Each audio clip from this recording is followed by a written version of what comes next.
That's all. Basic things. Now for ask for, and we all for do that together.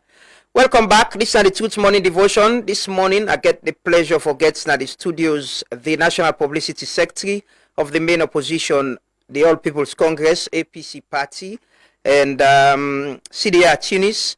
The APC party even pulled a statement, internal elections timetable on the 15th of January 2026. I just see it to them. It said following the successful republication of the re-gazette elections rules of the APC party on 5th January 2026 by the Political Parties Regulation Commission, PPRC, and in line with the provisions of its enabling Act of Parliament, the National Secretariat of the APC party is pleased to inform the membership and the general public that the following revised schedule shall now govern the conduct of lower level conventions and elections, as well as the National Delegates Conference for the forthcoming electoral cycle. Sitting there with you at the studio this morning for getting updates about the preparation. Are we already the good morning and welcome. Good morning. Thank you, Lama. Yeah, it seems like una in the elections mood already and preparation for elections. Well, yes, so maybe don't go in that mood a long time, even before we start with your own part of it. But yes, we're in the mood. The secretariat very busy right now. Everybody busy. The one day we want to run for offices. We we're responsible for make sure say we facilitate everything we get for do with the internal democratic process. We all very busy. We're in that mood day now for restructure the party. So we see this announcement. We get dates from publication of register for ward election up to elections of delegates for the following weeks, up to una national delegates conference. Who say una possibly so we get for elect a flag bearer. Yeah. What's in this calendar there about, and what's in the preparation for una activities there? Okay, so we required by the constitution and the PPRC for make sure say we get certain things then done. In terms of the constitution, we get timelines as to how we go about conducting the internal democratic processes, the internal elections, and we for be clear about the timelines then they things then the way they precede every convention and every election, such as publication of delegates list, sending out information for let people they apply and how then for apply and how then for send back then field applications then for the various positions then how we they vet for every position for make sure say they one way apply eligible for run for them position and day, and then for make and clear the one they way are eligible also for vote in the elections then day. So that's this day about because we get timelines like for example the constitution say we for don't announce also we they do we National Delegates Conference and the date 6 months before that conference day. So we for them publish the venue, we for them publish the date. And also timeline day as to when people for request for constitutional amendments and when they for put them in, all them things then they so we need for do that and they send them out and also send copies to the people. So what's in the elections and for conduct? I see from ward level. And plenty. So we get ward elections we now in are the most difficult one. Because why? Now because now the only election that the way the entire membership of the APC, once you don't take 1 year at the party and you did in good standing, the entire membership allow for vote. Yeah, so after that election day now all others now specific people will call delegates at every level and then they vote in their elections then they.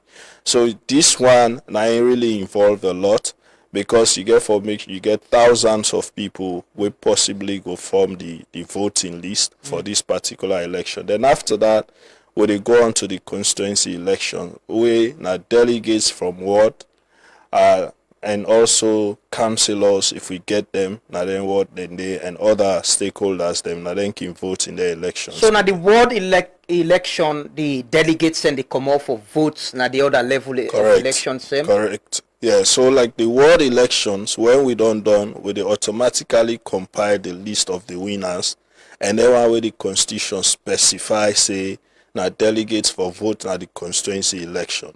So after the constituency election now, the combination of the ward and the constituency delegates, as well as sitting MPs, councillors, now then they go vote na the district convention. And so it dey progress. So that number they continue for increase. So the district self, then the constituency, the wards, and other groups then they go vote regional.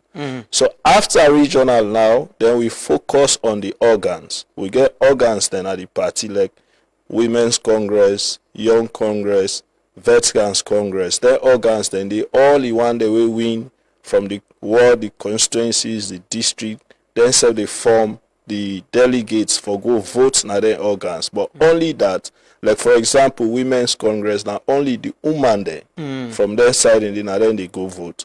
Veterans, people where they under the veterans category, now then they go vote. Then the Young Congress back, now the young people including the NOAS, National Union of APC Students. Now then they go vote now the Young Congress election convention. So then one and they not they start until after the regional election, because all of the different organs them get representatives at district, regional, and constituency levels. So that their elections then they get for complete force, so that then go get the numbers we required for go vote. Now then conventions then they okay. I see una for publish voter membership register for before the election. Una already do that? Yeah, so we already do that. But the one we don't go now, and I thank you very much for this. I need for explain this to the public for make them understand. So the register we don't go out now. They clearly states the categories of people as then they now.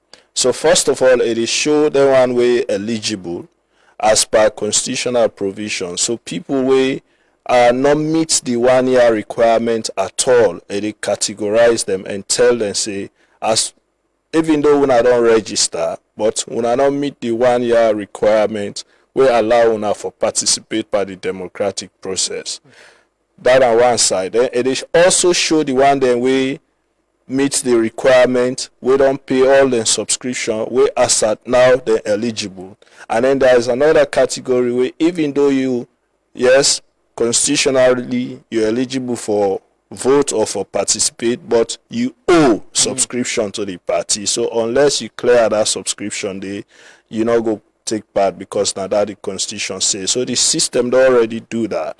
So now we don't publish that list day. So I encourage people for go look, so you know exactly who say you name day. Yesterday night somebody called me, say, oh Mr. Tunko, I live now Godrich. So now on that day my registration for constituency 109. So now also you live now, you vote. Well, yes, constituency 109. So he then called me, say, Mr. Tunis, the list we see say now you name the number one, it shows say you not qualify because you owe subscription. So I go automatically, I look at the list, I see say yes, they are right. So I go pay me 1 year subscription back for make sure say I become eligible for participate. Okay. But what's in the redress mechanism in case somebody not seeing name na the register? I think say been the register or somebody see name who sign off for Siam. What's in the redress mechanism? How do they raise them concern and they within the party? Okay, so that is why we get 21 days for do that before the elections. So districts and they already we don't begin do that. So once the list go, the ward executive then they bring on to the attention of the constituency and the national office that okay, me don't pay this money, look me receipt, but I not see me name. Or me name go fall na other word. Or me name go fall, they spell me name wrongly. Look this na me receipt, this na me ID number. So we now they go back into the database and make them corrections then we get a case in Moyamba, for example, usai some names then go fall na other word them. So that correction they don't bring out to that problem they don't bring out to our attention. So we already don't make that correction day. So once the final list come out, all of them corrections then they go be reflected. So anybody who don't pay, we feel say a name not appear but you get the receipt, valid receipt, it just need for bring am to our attention either at the national office or the district office. If it delay na the district office, send them straight to the national office so we go address them, because the problem is we no want let any suspicion they let anybody feel say we want for disenfranchise them deliberately. No. Are there opportunities for petition in case somebody see list names of people the way thinks enough for Dede to contest the election? Oh yes, so we get so many ways where they petition. For election related issues, the constitution established what we call Internal Elections Complaint Board, where the chairperson for that and lawyer Ibrahim Sori. You know her now. So if election happen, for example, or even before the election, if you say you apply, but then disenfranchise, you say you not qualify because of certain reasons, and you're not sure of that, you can complain to them. Then go immediately look at them within 48 to 72 hours, they follow address that matter there and communicate to the IEMC their findings.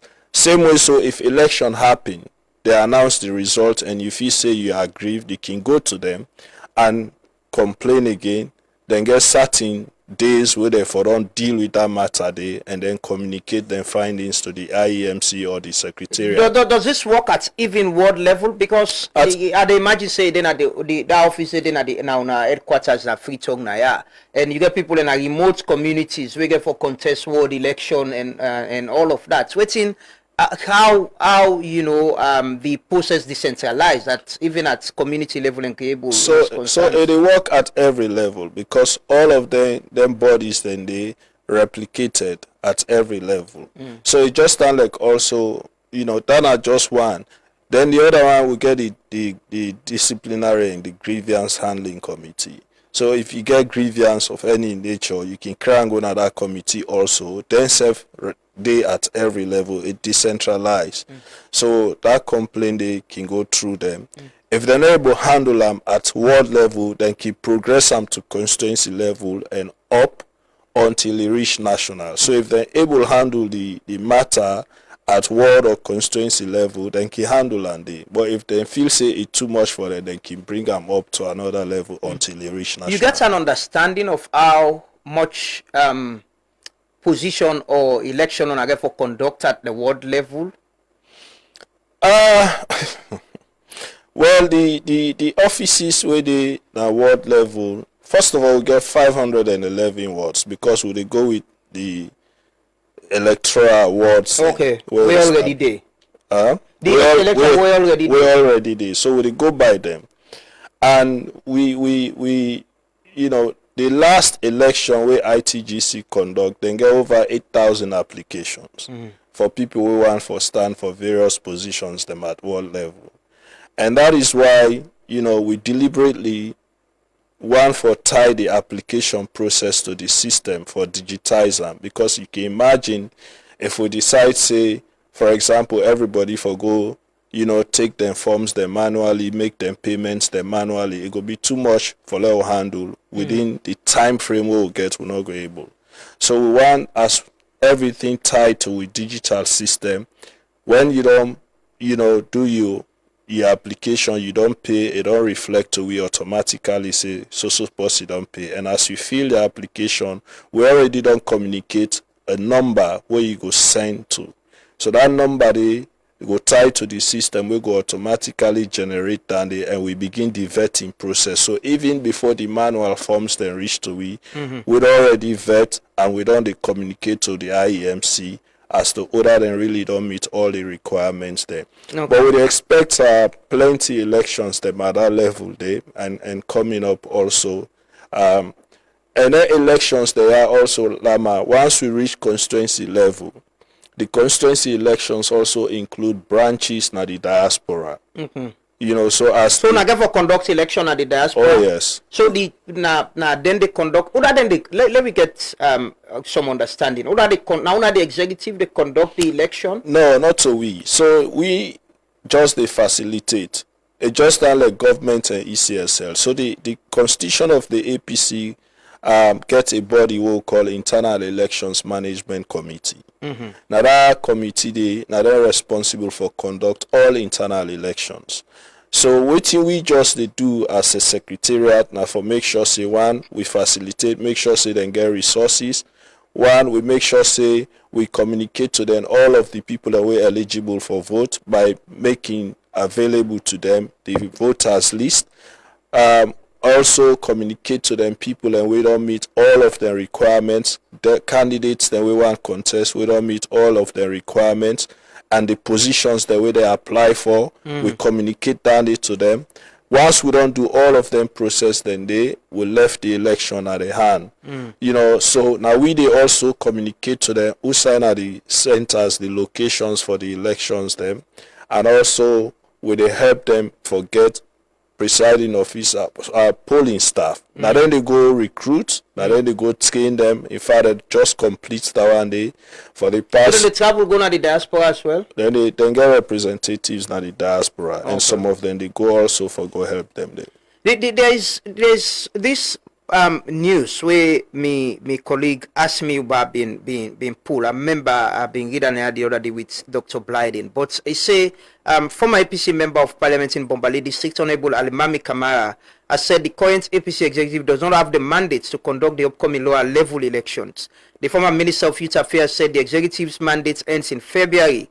The former ambassador to Iran called for the executive to be dissolved and an interim body be set up to organize the lower level elections and by extension the National Delegates Conference where a standard bearer will be elected.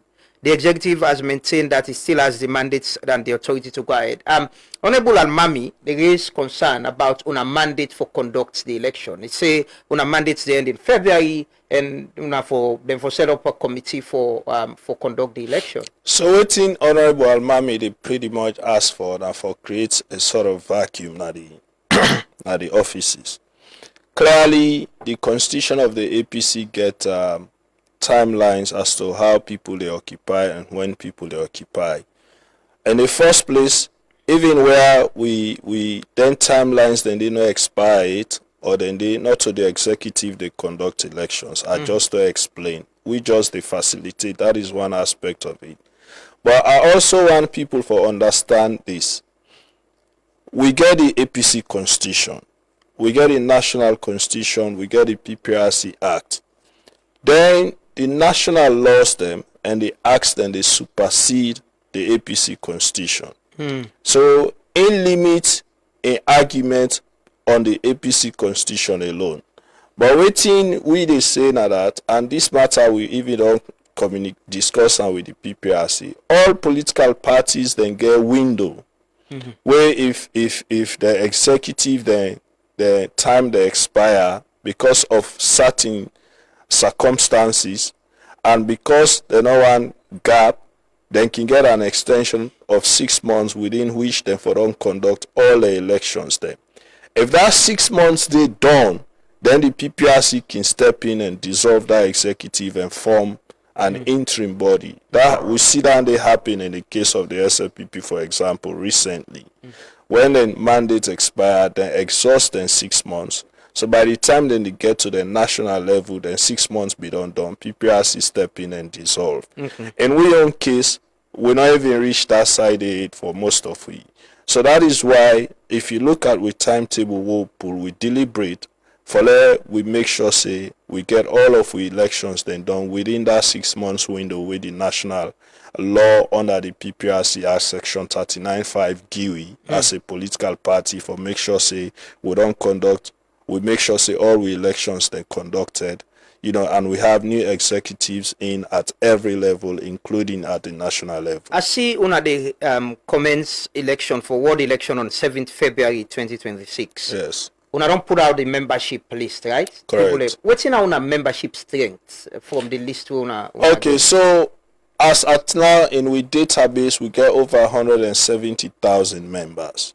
But not so they all qualify for vote because some of them they will not meet the 1 year requirement. But these are registered members. Registered member. People that we don't capture, we don't apply either old members, new members, combined, we'll get now with database right now. These are people where then on a database we qualify for going on a delegates convention and No, not all man qualify for go. These are people we don't be members of the party. Like we don't register, say we are members. But the delegates conference itself will get about 1,000, between 1,700 to 1,800 people. We at the end of the day, we go be the delegates where they go na the national delegates conference for vote. one thing where one person on they ask for, Dr. Sylvia Blyden, a member of Austria, now that the party, the APC party need for announce a call for application for them way one for contest for be flag bearer. Okay. They say because right now the one they already say they're an aspirant, not to aspirant them. They say intention then get for a contest. Is she right, and is that something where the way una party get for do? She's absolutely right. In fact, me and one person we always they say we dey far away from that side for flag bearer, because that's pretty much the last election where they happen inside the party, and we just there about for start the world elections, and for what like wetin Dr. Blyden say, for what the party don already put out that notice day for let people begin for apply for the various positions them at world level. So then they get for happen for every election inside the party. So as it is now, APC really not get flag bearer aspirants. We only get people where they express intention. But now they call them to a meeting. The one they owner they meet with. Well, waiting at them position with. I mean, these are people who don't express interest, and we as national executive we get responsibility for ensure say we keep peace and sanity within the party. If you look at within the happening on social media at the moment, it's toxic. Some of them don't begin attack themselves. Some of them begin spread misinformation, allegations, counter allegations against people and at the executive. So all of them things then they send the wrong information out there to people, giving the impression as if the party not they together, the party are disunited, chaos they inside the party. So it's important for us to continue for engage people, for make sure say they know waiting the constitution say, waiting the law say, waiting the party represent, and waiting the happen inside the party. So person not go continue for go. But we see inside some of them they donate so na executive presently. Then they donate to the party and with the intention say them all like you say they already they call them say flag bearer aspirants in some ways. Una not think say it go cause some confusion if una pull criteria of who that qualify, who that not qualify, and some people think say una don't disenfranchise them? No, I don't feel so. I mean, donation are donation. I go say every single aspirant or intending aspirant don't they donate. Me self we sit on they donate to the party. Yourself na aspirant? No, but they donate to the party at every level. Even my own constituency, me wards, they do things them way for facilitate waiting they happen, na the party at their level, and they, even though me not they announce them because I not feel say donation for be publicized in a way where some people and they do them anyway. But of course when you want power, you want people for no say you want power. And whichever way you dey do am for progress or for promote yourself, you dey do am that way. So now that pretty much some people and they do. But there are people where they do far much more than just donation. But mean say in any way then they ain't go make we take the party give. We get so many things that they look at, especially when it comes to flag bearer issue. What are the things Simona they look at? The presidency is the most important office, Lamrana, in this country. So when you look at somebody for represent your party for be president, they only look at the APC as a political party. That is why we're not the only limit to the constitution of the APC. You get for look at Salon. You therefore now look at what in the national constitution say about the one way for be president. What in the PPRC Act say, what in other laws then at the country say. Then you look at all of the one they will apply. They meet their requirements the way the constitution say, they meet their requirement the way the laws then say.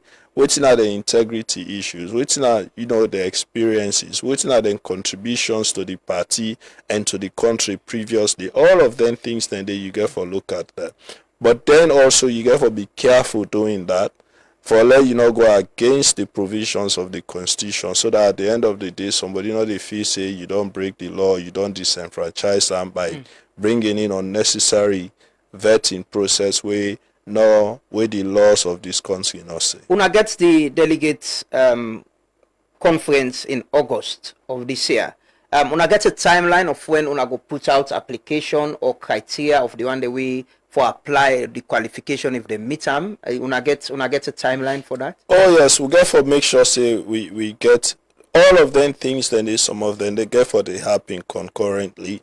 So for example, once we cross the world elections, we don't begin for now get into the business of compiling the delegates, because every other election now we happen now the delegates and the delegates then get for common. Like for example, when we complete the constituency election, then we begin now. Each constituency get 8 delegates. Then Ayana will they begin compile the list. So right there, will they begin for ask the districts then for sending the application, region, national aspirants them.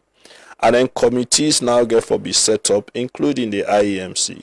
We go sit down and look at them, the criteria them as per the laws, and then but then they go be enough timeline for do that, especially for the one we want for be flag bearer, so that we get enough time for really look at them, complete the processes, and then we make them public. Presently, almost of the aspirant and they una they deal with as a party, the meeting Semona can call. We get plenty people where they out there. Some of them they out of the country self. Some no one they mass who no one they see them na salonate, but then they out that the diaspora but when I talk to the people, and we don't meet certain people, because me not to everybody don't meet me. When we get discussions recently in meeting, the deputy chairman say up to 27 different people don't meet her. Don't either call them or don't meet and say they want for be flag bearer. So as at now, una get according to the deputy chairman, una get up to about 20 people would express interest. Okay, and una they encourage you, and they as at this time una they meet with them, the one they with the tongue. I see una keep what's in the conversation they una can get with them. Well, the conversation and we can because una not recognize them as no, I mean they are members of the party. They don't express interest, say they want for be aspirants, flag bearer aspirants. As much as we not reach that level, they because of waiting we see they happen, and the posture with certain people again at the public, as if there is fragmentation at the party, disunity. A fine for that we they allay the fears of with membership. That no, these people would they constantly engage them, and also waiting make we can meet with them now for transparency and accountability as to what we they do as executive. We already don't make them very clear, say we they provide a level playing field. And we get cases, for example, where people they feel say the executive they favor certain people as against the other, and we know one then kind misinformation and they out there. So that is why every step we would take. But you get people like the when an aspirant like Dr. Mara, where they serve in a capacity, they represent the party and the tripartite. The mayor of Freetown as well.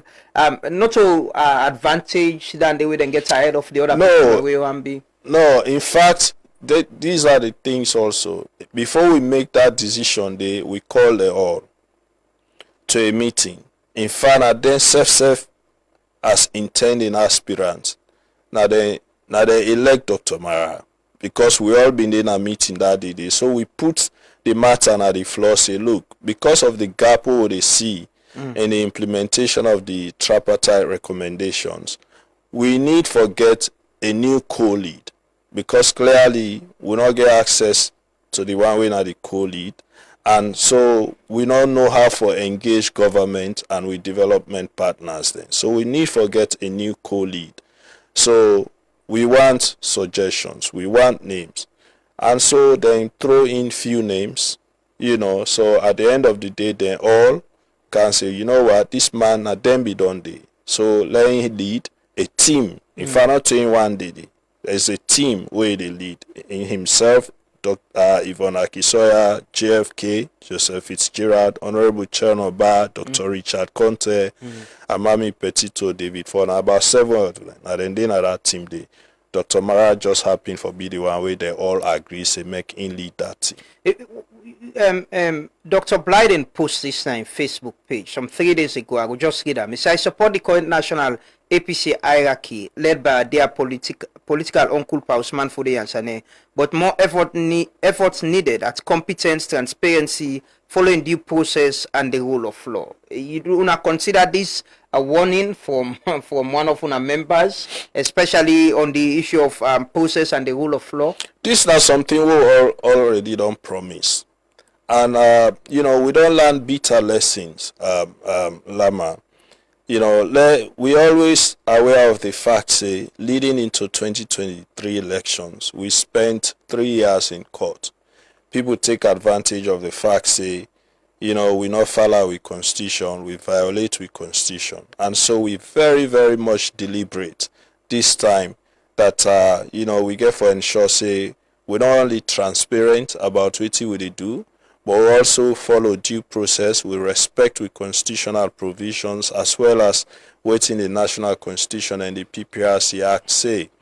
Everything we would do, their meetings, then the way they make reference to. So now, because we want to give them all confidence as to how much our processes we want with the respect, as to how much we go about things. And that make we always also they say to them that then for they engage, then for bring them concerns then to we, we offices then open, and we engagement not only with the intending aspirants, we engage the regional exec structures, then the district structures, then through the chairman, even like the cards and now we don't come so. The distribution, we don't set up a team, we engage the region, we engage the district as to how we for distribute them cards and this. So at the end of the day, somebody not go say they don't hold me card because they feel they are popular and they don't want me for run for this position. So all of them things then we can sit down, we process them, we engage, and then we all agree as to how it should be done. And we get the NAC also, the National Advisory Committee, when at the body where at the end of the day, they give you the authority. Say, okay, we're not doing this way.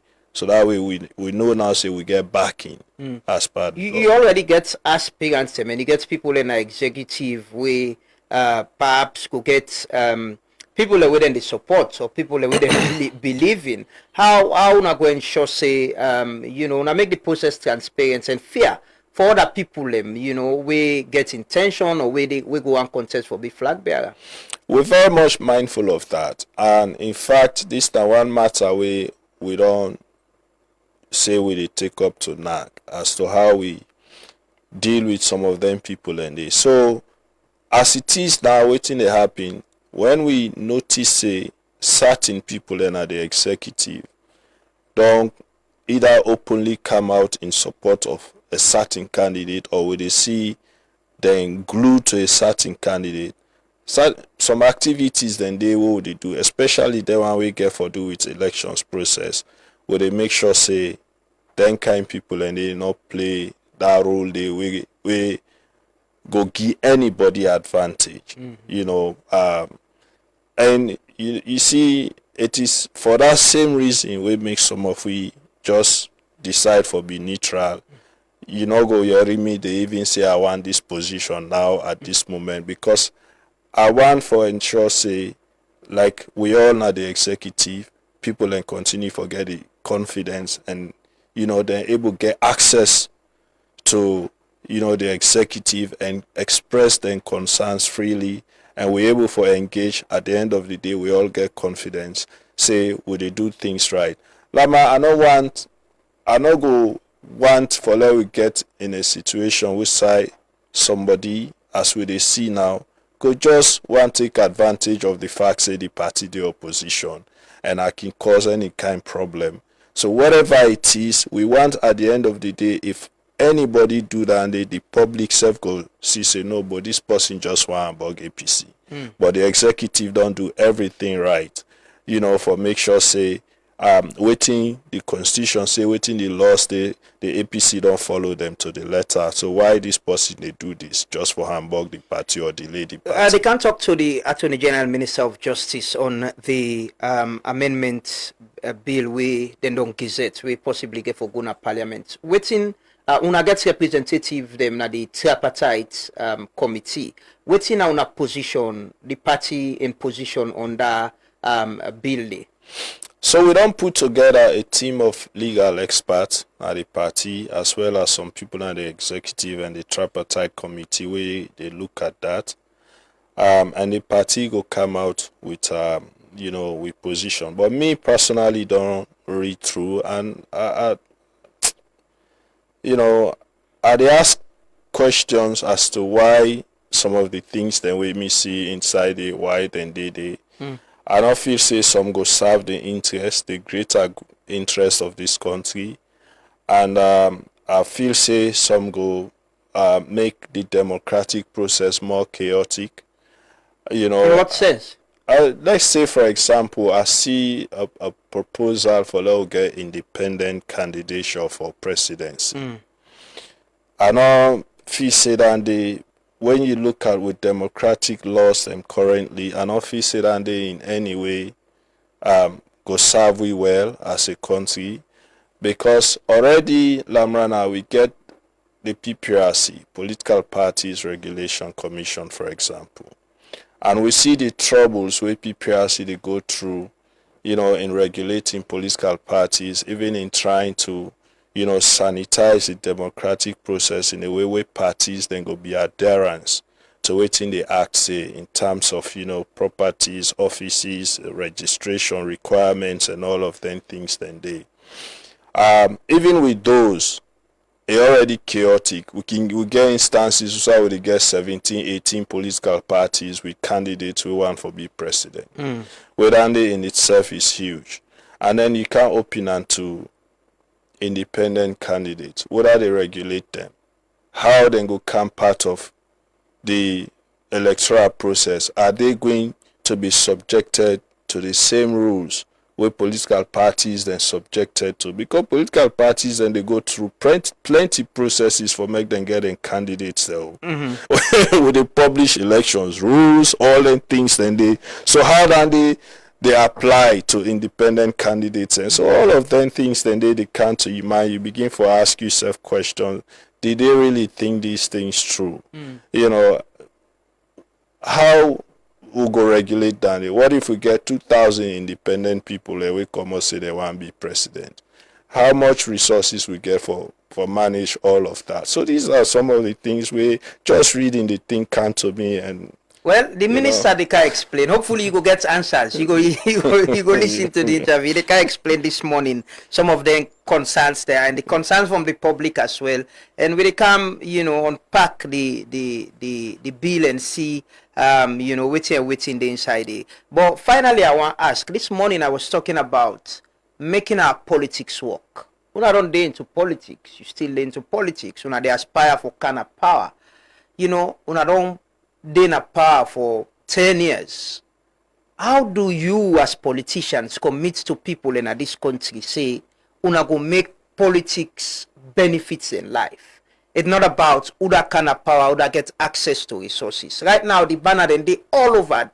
This morning while they drive, yesterday while they drive around and see them all over. Everybody wants position, one big flag bearer, one lead. How? What's in the assurance? Say as political party, you are committed. This is a Remembrance Week, by the way.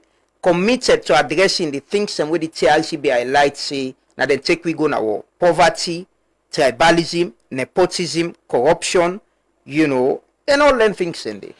First of all, we need to go back to the TRC report, really, and let we not be selective in just waiting the report say and pick the one that will say go satisfy we. I want to answer this question really as a Sierra Leonean. I think say Lama, I can say the problem is we need for really look at we whole politics, and I just answering talking about the amendments. This now one of the things there. Whenever we do laws, I believe say we always do laws having individuals in mind rather than having the country in mind. I think say now the one thing that they will we politicians and we the people also for demand for demand for waiting really we feel say go change the country.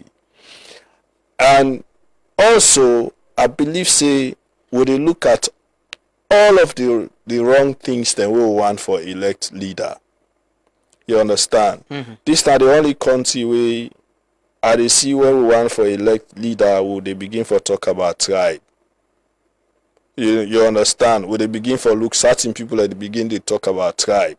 Certain people and they begin for talk about the region where the person come out.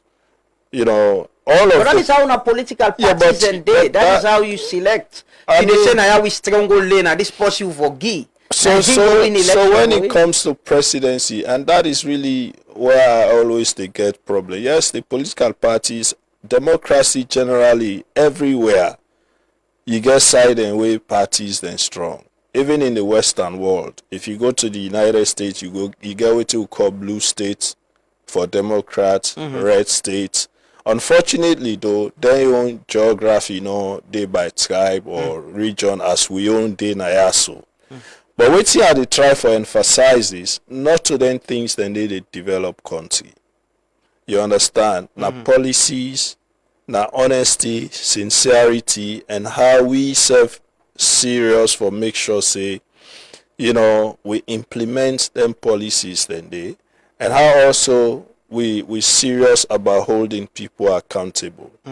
I just they come when I come inside, I just they look at it. I be sit down they watch the story about the ACC and the mansions where you show about one individual. So you look at that one day.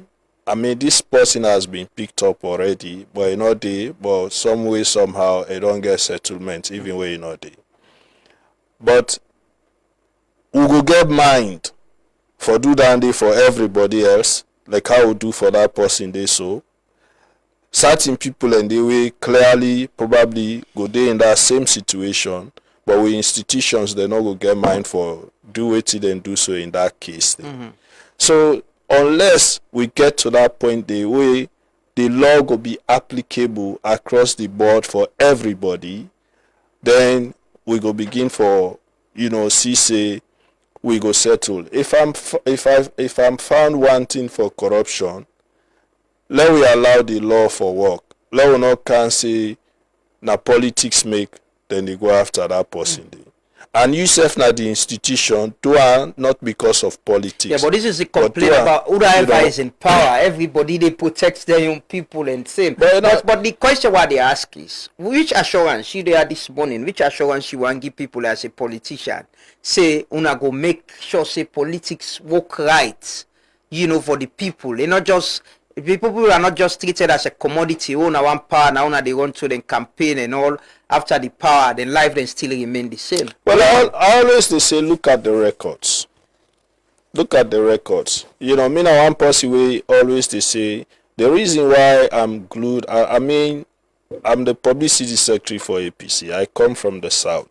The reason why I glued to the APC now just that. I believe say we political party in nature now it's now party when a social democratic party. We always they do things where they benefit the common man. That is why when within our power we make roads, we focus on hospitals, construction, free healthcare, then social programs the way they improve the lives of the people of this country. Because we feel say system for work for everybody.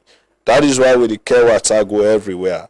We the care road go everywhere. Will they be healthcare system everywhere and introduce policies that way they alleviate and reduce burden and poverty on the people of Sierra Leone. So me, assure the people of this country that when the APC come back na power 2028, we go improve on the lives of the people of this country. We want to make sure say this issue of electricity we put them behind we. Like before we left power, we be not begin for enjoy 24-hour electricity. We want for come back to that and improve on that and make sure say go across the country.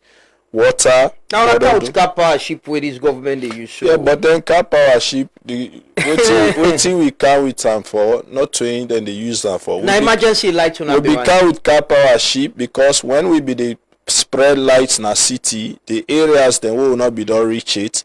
Now the car power be the supply so that everybody go continue for get light. And as we they reach the areas then they will stop for use them. Now that make we never use car power for over 5 megawatts. Okay. As the minister they are often time for can talk about the politics and waiting on I don't do and waiting on I not be able to do. But finally waiting a message to our members them as soon as they start on a process or for lower level election leading up to the delegates conference. So my message now this the party don't they far for start with lower level elections.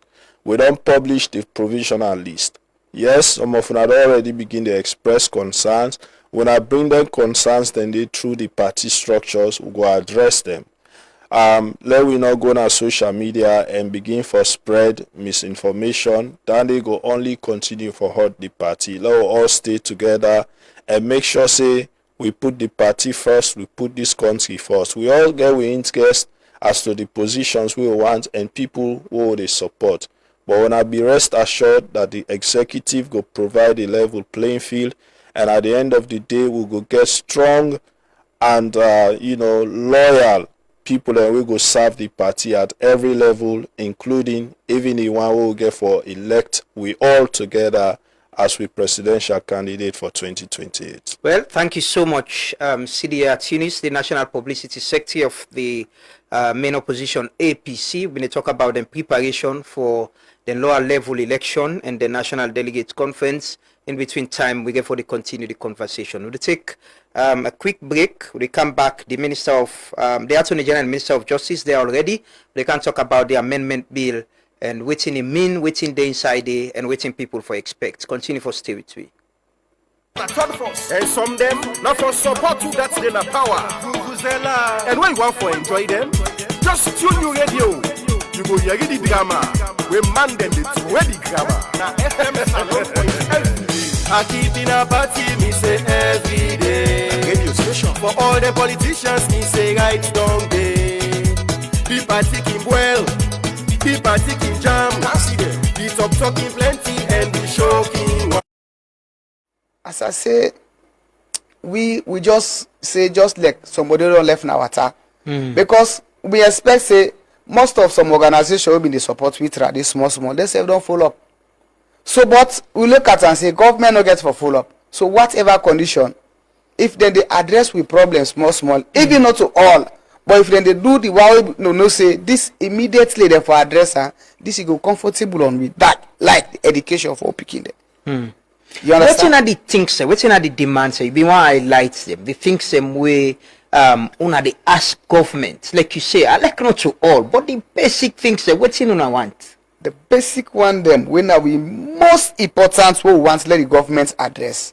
The first thing, education for picking them, especially university, because get some picking them, don't get the requirements in a college. We will not be able to get the opportunity for pay for them. That's not the first demand we want. Let the government go all out. Let them, if in a scholarships, let them go able to address them problem in there. The number two, the health.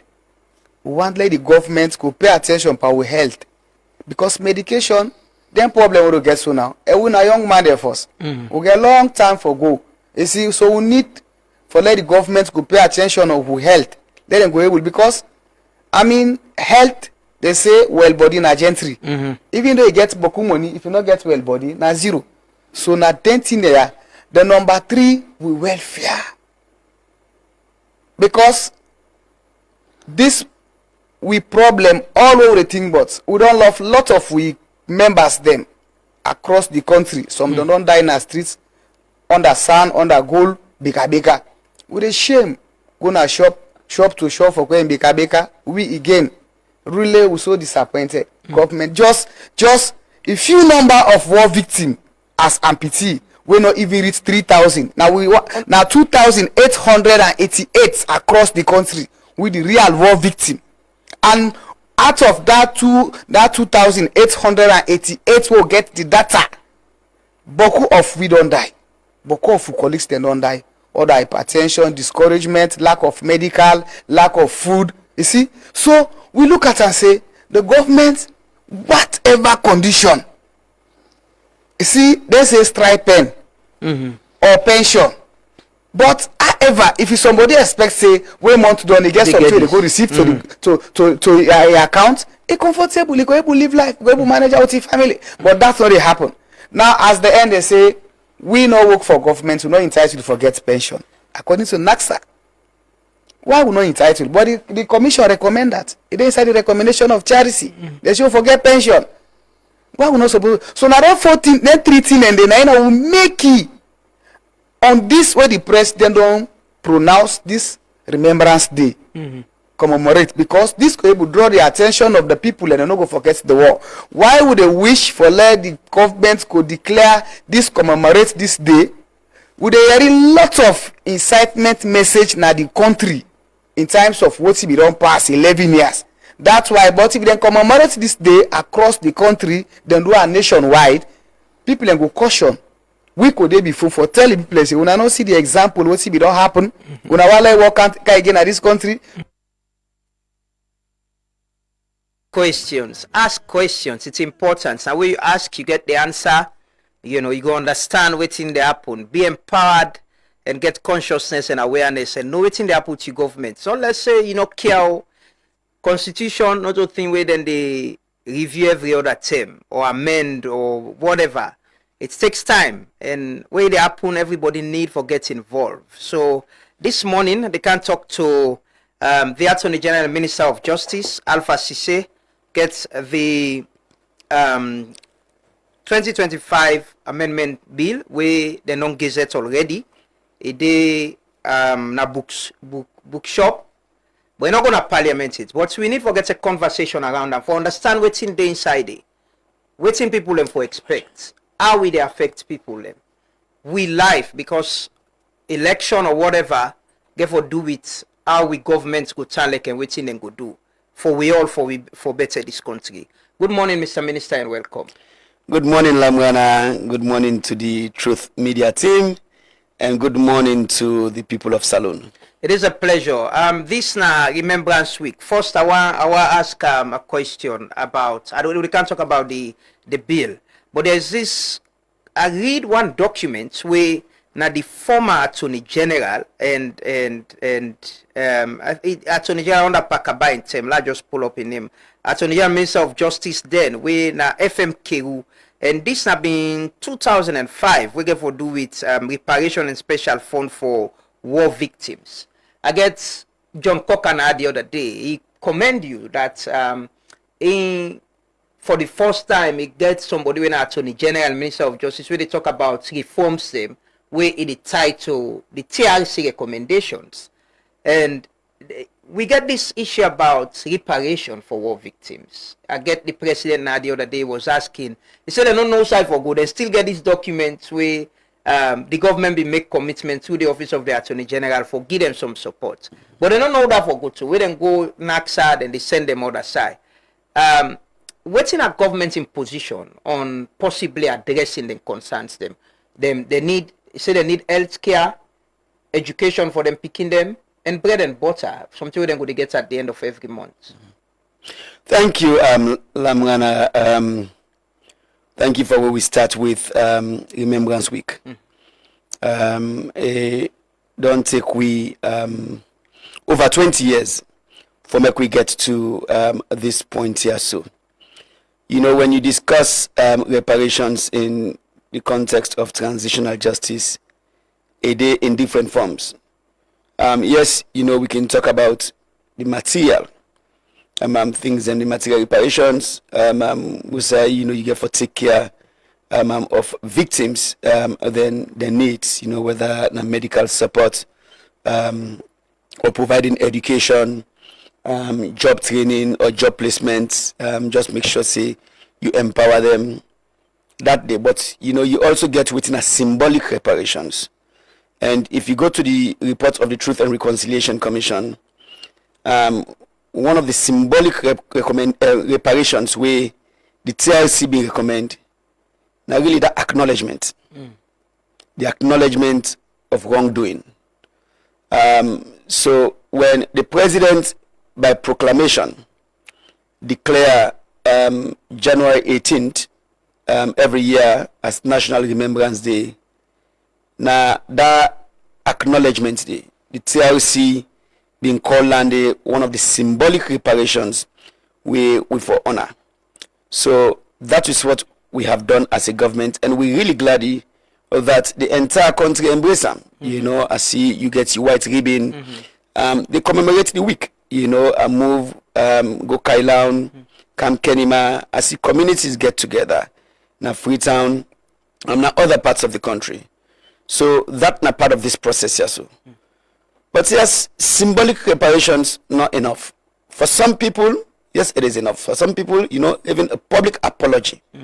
We call say still in the context of reparations, the TRC being get hearing specific to the harm suffered by women of this country. And if you look at the TRC report, it gets a chapter we dedicated specifically to the harm suffered and by women, and it makes several recommendations. Again, symbolic recommendation, symbolic reparation in the day. So we call say late President Kaba be issue a public apology to the women of Sierra Leone. Say the country failed them. They apologize for the harm we and suffer during the war. That's not part of symbolic reparation. So yes, don't they also don't they happen? I mean also when the TRCB recommends say make NACSA be the home for managed reparations for victims of the conflict.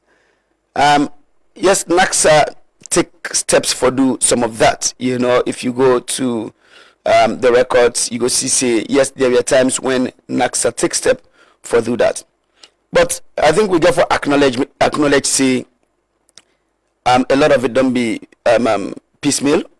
I think say we need for do better for get reparations program that this country has of our victims better structured. And that nothing we all for take responsibility for.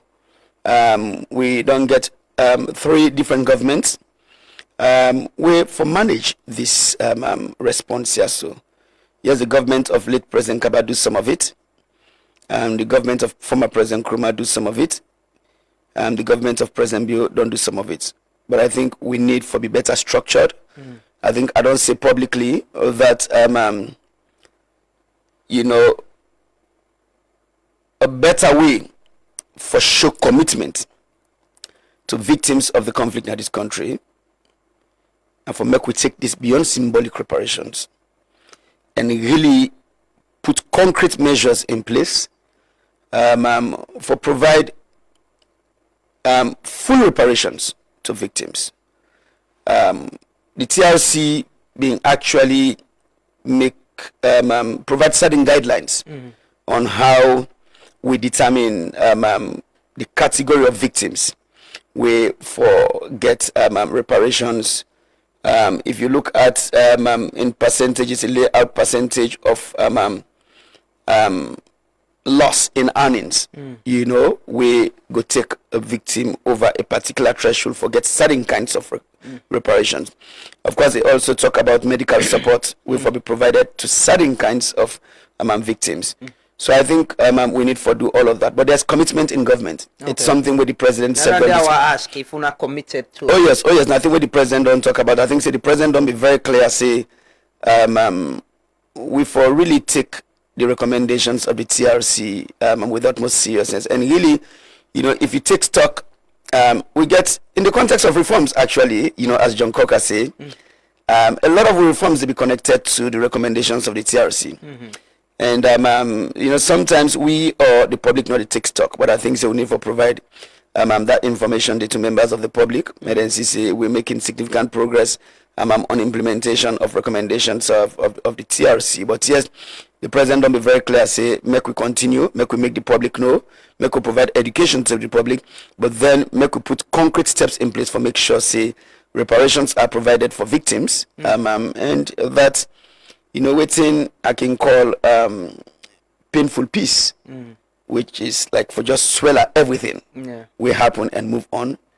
That not going to be the case in this country. Inshallah. And I think we need for comment government, the president, and UNAOL and the Ministry of Information and Civic Education, for reignite this conversation around the war. Me attend the program with journalists.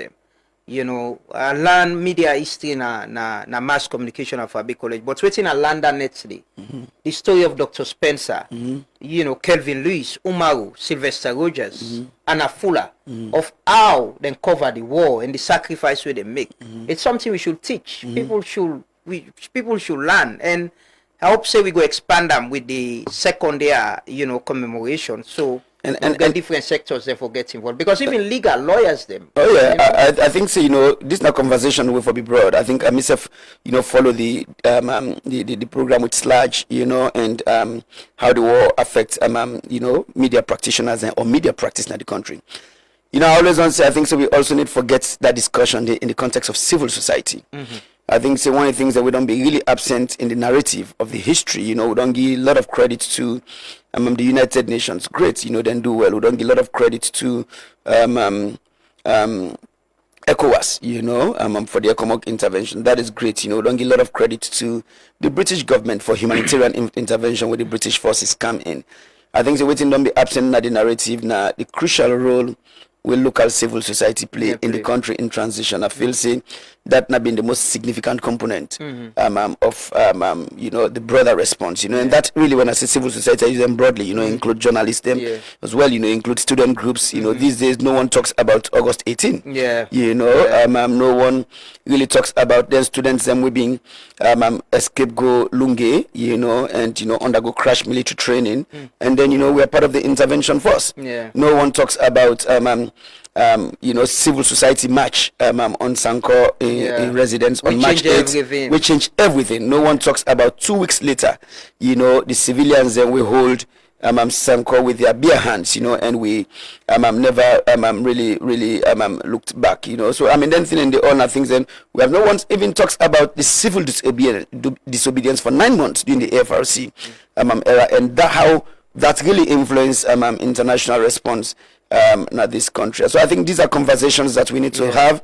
I think a learning processes for we all, but also I think say a good example of whether it's moment of crisis or not, when the country rally around a common purpose, the results we will get. I think so, we need to talk more about this. We need to teach this to students and use then discussions also for inform with engagement on national issues in this country. It's important and it's good, and I think the good thing is, like you say, all across most part of the country, we get the conversation. People don't recognize the day now. Moving forward, we'll get them broader conversation there. So we look forward to that as well. But at least we get a day now. The members say, people who have been dying at the will get conversation about we war. Thank you so much for that assurance. I'm sure the amputees and war wounded and they listen. This is that assurance from the Attorney General, Minister of Justice, that government is committed and government go firmly for address on concerns them.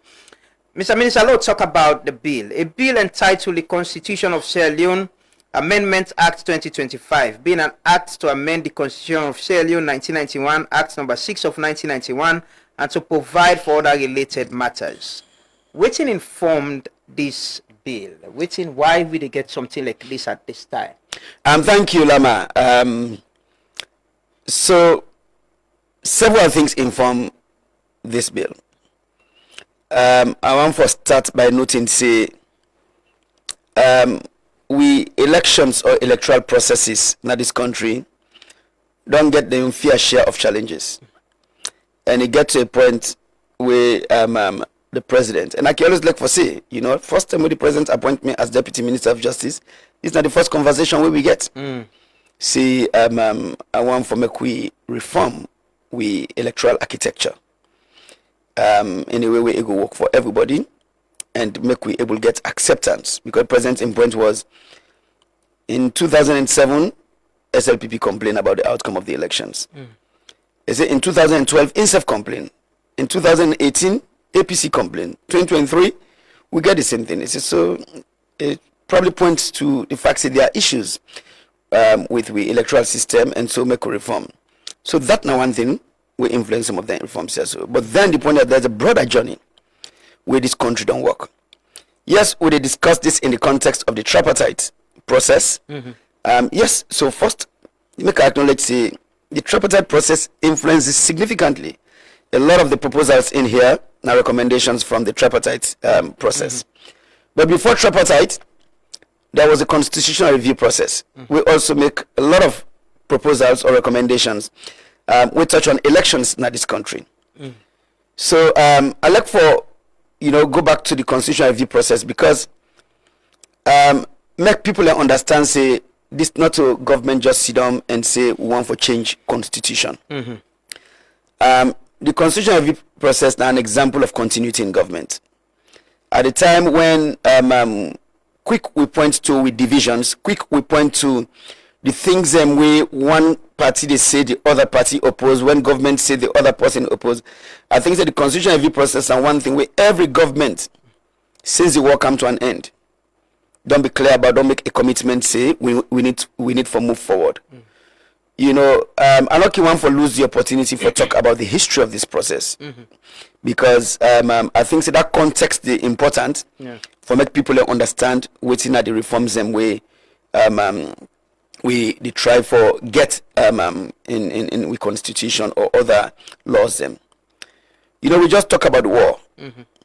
When we signed the Lome Peace Agreement in 1999, we put a clause inside the Lome Peace Agreement say we will revise this constitution. The 1991. The 1991 constitution. So the Lome Peace Agreement became an act of parliament. So I can normally say that we not do this yet, that not complete this process it. Actually means we're not even in compliance with the law will pass in 99. But then because we put some in Lome agreement, because after all the discussions then it was everybody acknowledging say the 1991 constitution, as good as it is, transition we into multi-party democracy, provide for a strong human rights framework, provide for an independent judiciary, etc. It was an acknowledgement say it not sufficient for prevent we from backsliding into where we had come from. So we put on there. And then we been get the Truth and Reconciliation Commission. When the TRC do in work 2002 to 2004, hand report to late President Kaba in October 2004. One of the recommendations we make now that we for revise this constitution.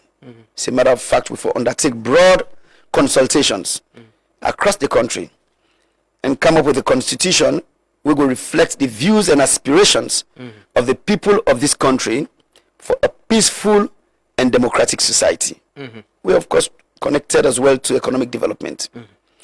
And so as part of an effort for implement the recommendations of the TRC, the late President Kaba been set up waiting we come for know as the Dr. Peter Toka Constitutional Review Committee. That committee they do in work, that'll be a small committee, about 13 or 15 people, do in work, and then by the time it completes in work, President Kaba been on left office. Now former President Nkrumah been there in office now. So the committee be hand in report to former President Nkrumah in 2007. So that's how late President Kaba moved the process. So a transition to former President Nkrumah and government. But when former President Nkrumah and government look at the report, they watch say we need broader consultations. And so former President Nkrumah been set up the Justice Edmund Cowan Constitutional Review Committee. We've been made up of 80 members. broad representation across society. All political parties were represented. Journalists were represented. Lawyers were represented. Market women represented. Other civil society representatives represented. And the Justice Kawan Constitutional Review Committee worked from 2013 to 2015. During this time, I can also like to highlight the level of consultations will take place. The records show say the committee undertake over 10,000 public consultations in this country. It distributes over 70,000 forms to people for answer various questions on constitutional issues or the kind of constitution we want. It received over 150 position papers from various groups in interreligious committees, civil society, MDAs, political parties, etc. It hold about 80 expert engagements on specific constitutional issues. It also undertake international trips for land lessons in other countries like Kenya.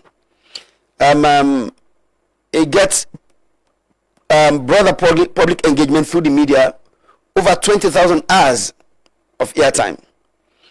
Set up a website, we receive over 40,000, about 960 website visitors. That's the level of engagement. And then submit report to former President Nkrumah. In 2017, we really lay out within we new constitution for look like.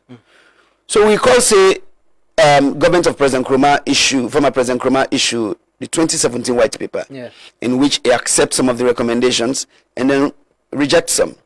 And then we begin get transition in 2018. In 2018, President Biokana office and make a commitment say this process don't go on for too long.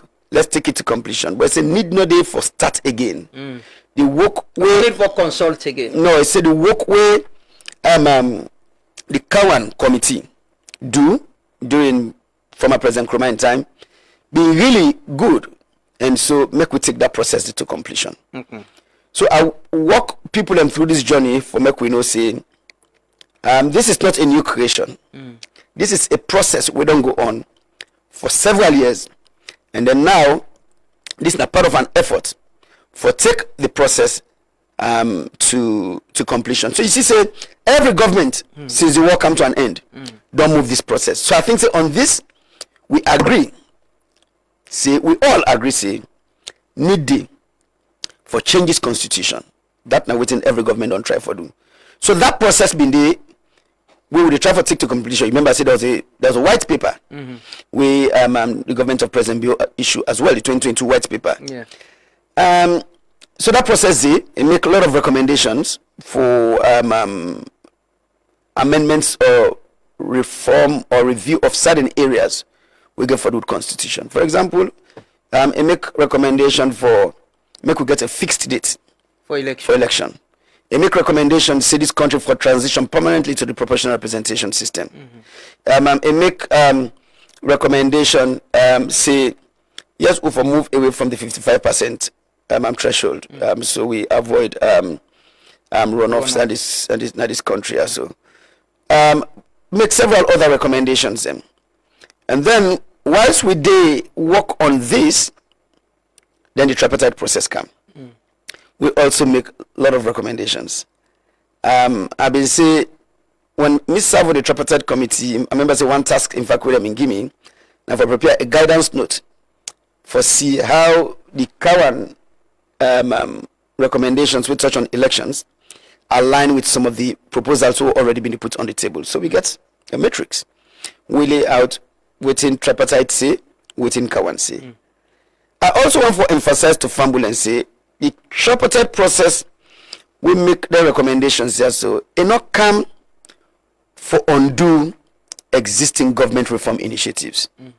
It come for complement the initiatives and so it not come for undo the broader constitutional review process, not for complement them. So when the tripartite report make recommendations for constitutional amendments, we say make we feed these into the recommendations will be don't come from the Kawan committee we reflected in the government white paper. And when we do that, we see plenty of them align. For example, tripartite say we forget fixed date for election. The Kawan committee self say the same. current committee and white paper say we move away from 55% threshold. Tripartite process say the same thing, right? So you get several of them where the two processes align.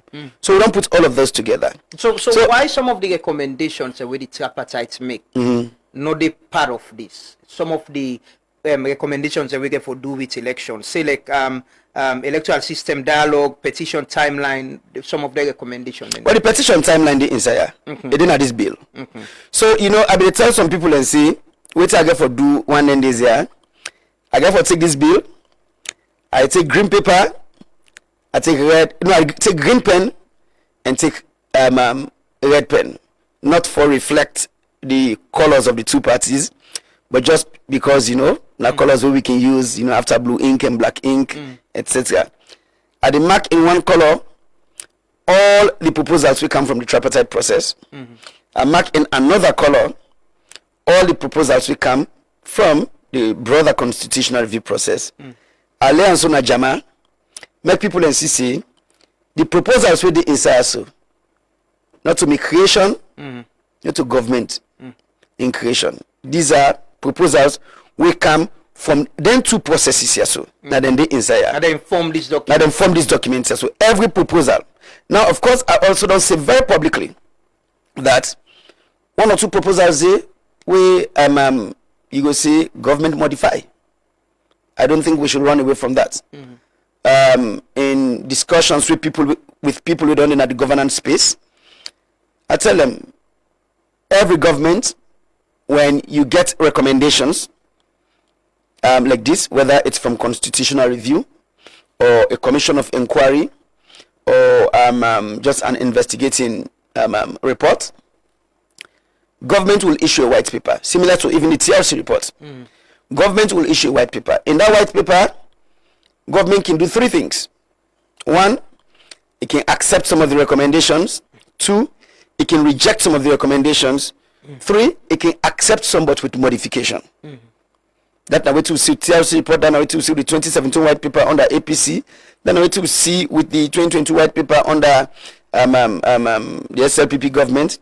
And so, yes, I would say one or two things don't be tweaked, and I'm ready for take responsibility and explain them things. And they align with the recommendation them, the tripartite recommendations. Of course, they align, but then with slight modifications. What are some of them? They want and dinner the. For example, people will ask questions about the threshold for make somebody be declared a winner in a presidential election, right?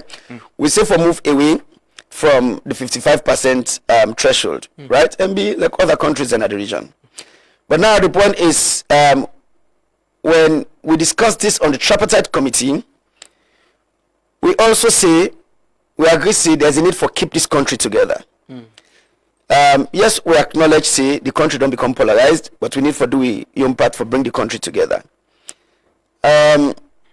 So we add another layer, which is that for make somebody be declared president, yes, you get 50 plus 1.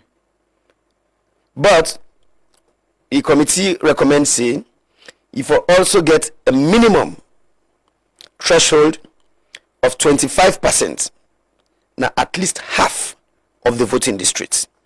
What's in that mean?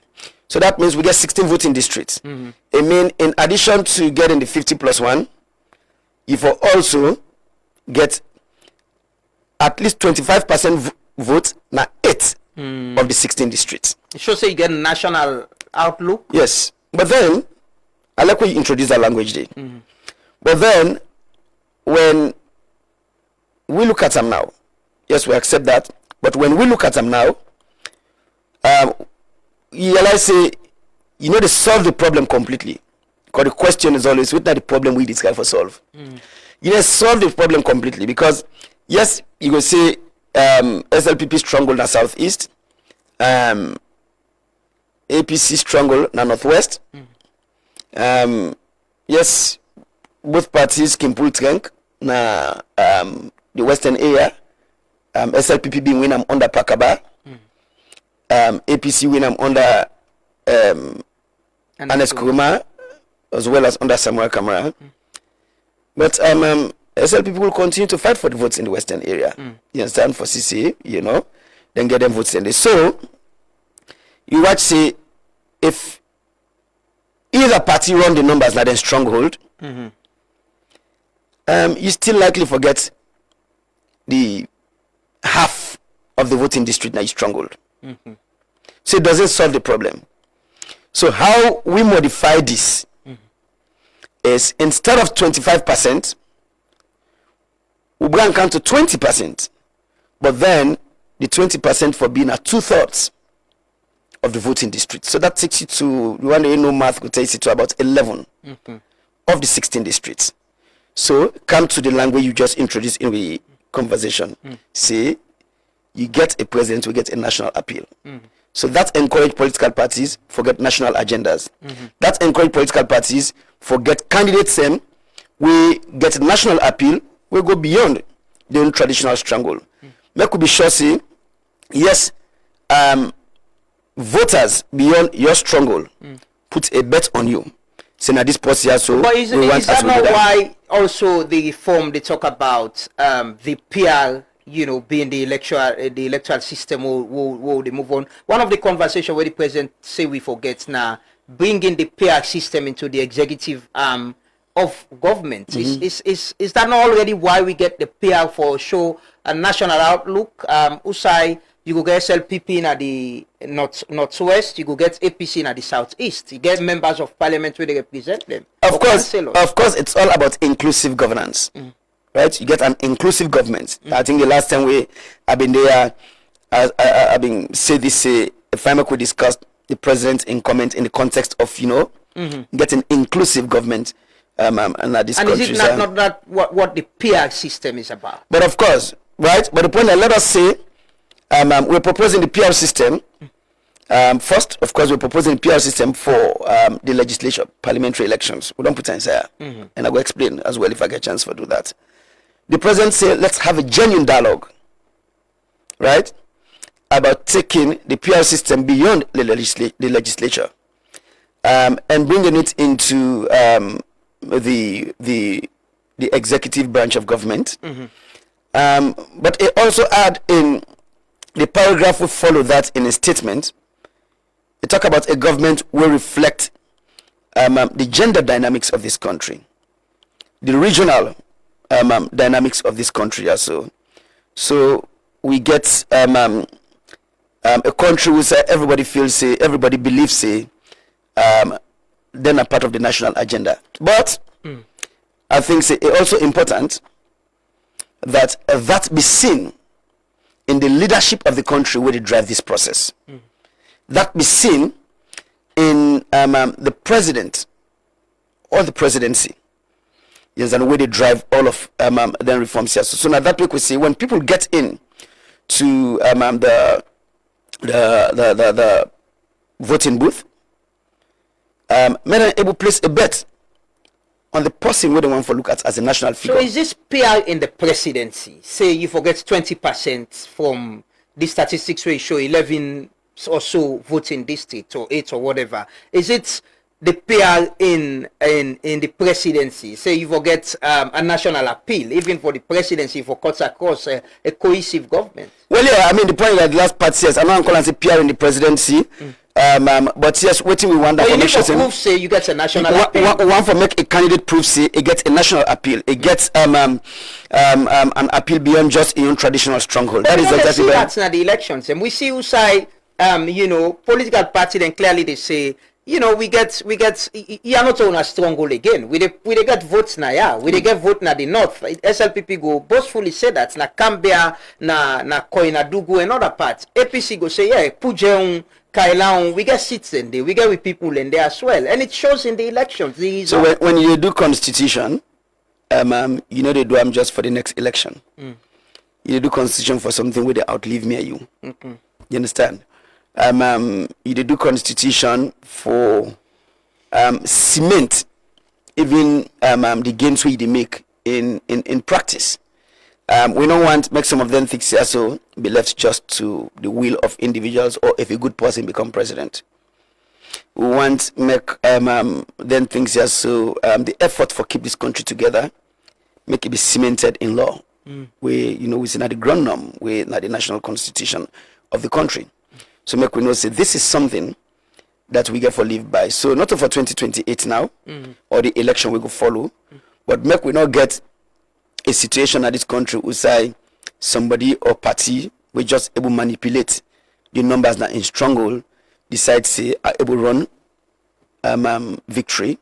Now just decide them we me supporters and they decide we are care about or decide we care about me. We want to prevent that. So yes, we want a constitution where they stand the test of time, a constitution where go actually protect the investments we will make today. We not for keep this country also together. So this constitution they propose, the bill, they propose say you for be president in the next election, if it become law in 2028 election, you forget 20% of a minimum 20%. A minimum of 20%. Now at least it's two thirds. Yeah, we're gonna be 11. We're gonna be 11. Yes, of the voting district across the country. There is another thing we ask. This bill, is it just for the 1991 constitution on elections, or it cover other areas? No. So this bill specifically now on elections. So basically, what we don't try for doing, like I say, the tripartite process will feed them into the broader constitutional review process. And so we say we take this process to completion, but then that is going to take time, right? We get for take into a referendum, right? Forget a new constitution. But then when it comes to elections are kind of sensitive for everybody. And in the tripartite report, we make a commitment saying some of them reforms here, so we're going to undertake them by a specific time. And so we want to keep up to that commitment today. We also want to avoid people treating electoral reforms with suspicion. We want to avoid electoral reforms close to elections, raising tensions, or raising the political temperature in the country. We want the reforms they be put in place now. May them come in place, the institutions we get for managing reforms here. So may them test them and really put systems in place on how they get for implement them. But also noting, say, as part of a preparation for the next election, you get several other pieces of legislation we need for be reviewed. The Political Parties Act need for be reviewed. The Public Elections Act need for be reviewed. Now we want to make the Constitution be the anchor, right? If you review that one, then you now for prepare for 2028 elections, and then later you review the Constitution we get for those elections, it means you get for go back to the one because there will be consequential amendments. But this is part of the constitutional review. So yes, so this is not part of the constitutional review. So what we don't do, we don't decide for face the constitutional review process. We don't decide say because of the reasons here, so we just provide, make we take out the proposals we get for do with elections. Make we pass the one and then now in a separate bill, right? And then the bill go parliament go debate and vote, and then the one that we parliament accept now, of course, no guarantee say this bill will go parliament and they come out of parliament, right? So parliament go debate, figure out what you're waiting for accept, and then come out with a law we really supposed to work for the people of this country. But then just after this pass, we get for continue with the broader constitutional review process.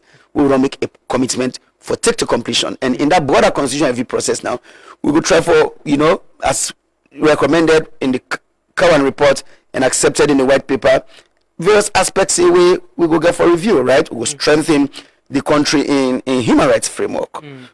So chapter 2 and chapter 3 go be impacted significantly.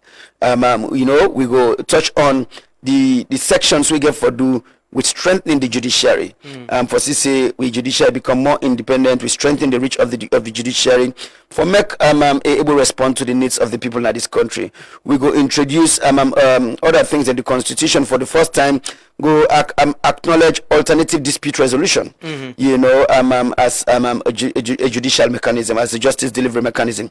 We go also get several new chapters in the constitution. There'll be a new chapter on citizenship. There'll be a standalone chapter.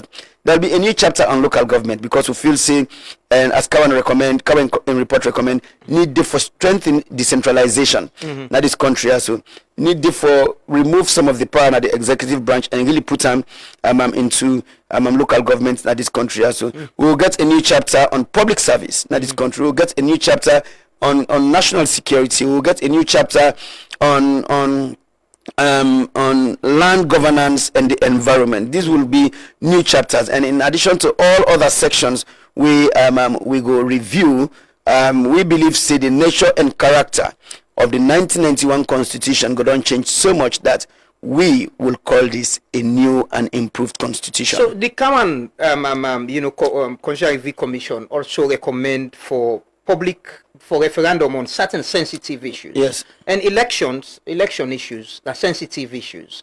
On this bill, we get anything we get to do with referendum, something we I see independent candidate, a proposal on that, and also the committee on elections as well.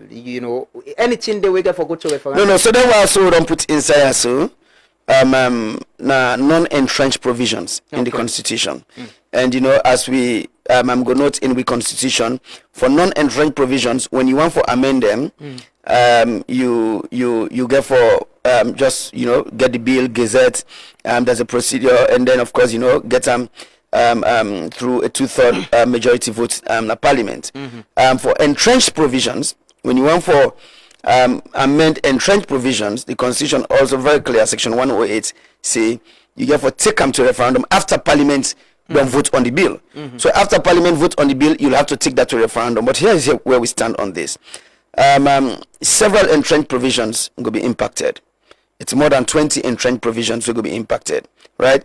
I can say just chapter 3 of the Constitution, we're at the human rights section inside the Constitution. There are things that we will touch, right? We don't say publicly. We will draft a new section 27. We get for do with discrimination, right, and close in the gaps in. We don't say we will add a new clause to section 29. We get for the state of public emergency. So I will say during the state of public emergency, there should be no derogation when it comes to the right to life or the right to be free from torture. We don't say because we don't abolish the death penalty in the 2022 Abolition Act, we go remove that clause in section 16. We talk about somebody everybody get right to life, but in cases we say in the execution of a lawful judgment of the court, if they sentence somebody to death, then it no go be a violation of that right. So we remove that clause, but also certain other things the way we don't call socio-economic rights in the past within a chapter 2 of we Constitution. We go move them into the human rights section and make them a broader bill of rights, right to education, right to healthcare, that one, and they all go be moved. So then when entrenched provisions, right? So you don't impact. How do you take that into a referendum? It's a challenging process, right? How do you list these, as individual questions? It will be challenging, especially for the voting populace we get. So we on approach, we proposal is that we take all of them entrenched provisions and we go review them, we go revise them, right? Then we'll get new language, you understand? And then noting say the Constitution go through such significant changes as I say after this process, the nature and character go change so much that we'll get a new Constitution, and the Constitution also very clear say if you want to get a new Constitution, you take into referendum, similar to what may happen when the country transitioned from the 1978 one-party Constitution to 1991 a multi-party Constitution.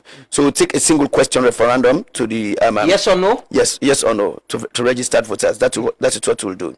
I also want to add say we don't develop a very ambitious and robust public education program where we do work with the Ministry of Information and Civic Education. We do work with civil society actors for make sure we provide information or education on every provision we they be impacted in this review process here to the public. So one ensures there's public understanding, then we bring the public along, and so by the time with the public they really go into a referendum for vote yes or no, the public will don't get a clear understanding of the provisions where they inside this new and improved Constitution. Yeah. So what's clear is this bill amendment bill of the 1991 Constitution specifically is about elections. Election-related matters. It's election-related matters. The appointments of commissioners of, the Electoral Commission, other almost percentage you forget for win an election, and also independent candidates, for allow people and for contest as independent candidates. Exactly. The removal of the. We don't be very clear and say we're going to provide a very public calendar. All right, we're going to make public a detailed calendar on the constitutional review process. But then, because of discussions with we colleagues in the political space, the APC, other political parties, let me just say all 17 political parties, discussions with the electoral management bodies, discussions with the development partners, we say, let's get this out of the way. Because we get this out of the way, it also get for inform the calendar going forward. So we don't say the plan was for publish the detailed calendar around now, but we don't advise we say if you put out a calendar now, this process might alter it. So I think say let's lay this bill in Parliament, more get Parliament for debate, take a vote, and then we come out with an amendment act to the 1991 Constitution. So the timing of this also get implications on the timing for the broader process. How much should they will get buy-in? I get the National Publicity Secretary of the opposition before you come in. I see you meet with members of the opposition as well at your office, and I get the mayor as well within the tripartite committee. We raise some concerns, they say they get concerns as well. What's in the buy-in of this? Like election are very critical issues for political parties, especially if in opposition. What's in the buy-in of the review, the amendments of this part of the Constitution? So first, I get for not say, when I highlight the aspects that come from the tripartite process, people gonna say, this is not a government creation, and of course the parts will come from the Cowan report. So one problem we don't get for deal with throughout this process. Internal party outreach don't be a problem. I feel say when we engage with them processes here, so we also get for make with party members they know say we take ownership of the proposals with the inside. For example, if like when my brother say then get concerns about the proposal for make independent candidates run for election, that's an example. Because if internal party outreach it take place, we APC family, or make us say we brothers and sisters at the APC, we have been part of the tripartite process, go able to tell the leadership and membership say this is a proposal that we pushed for as representatives of our party. So the APC push for the independent candidate? So here's what I don't get for do. When it comes to the tripartite report, I don't decide say I know they talk about would I push for this, would I not push for this. Because the tripartite report now being APC. But you read and green pen for highlights would I push waiting which recommendation they will say and which recommendation they will say? Well, I mean not I mean on that I would do them for this bill. Yeah. But on that on the tripartite report I know put color as to which party recommend it, whether not APC or government. I say when it comes to the tripartite report, na collective responsibility. Okay. I think it's remarkable that when you look at this country in history, right, 11 years civil war, and then more than 20 years later, we get 5 elections. 2 of those elections lead to transfer of power to the opposition, and then yes, we continue to get disagreement, but when we get the disagreement, we not go back to what may happen more than 20 years ago. We sit down around the table, and when we sit down around the table, 2 parties we don't be at each other's throat. I go say, in this political space for the longest time, able agree on 80 recommendations. That's a good example for the continent. The independent candidates. So recommendation. that's one of the things that we agree on. The provision or the proposal for make independent candidates run for election. Now, one of the things that we agree on, now the tripartite committee, both parties agreed. And it as one of the proposals. That is why it is here. I don't talk with people inside me own government and me own party. We not like that provision there. Just like I'm a board CDA to say just now. But I tell them, say, this is something both parties agree to. Now, of course, you know, when you say bring other people along buying, there are other political parties, because this political space not only about SLPP and APC. There are other political parties we're supposed to be part of this process, and we don't try to bring them come along. When I talk about proposals, we take step for modify.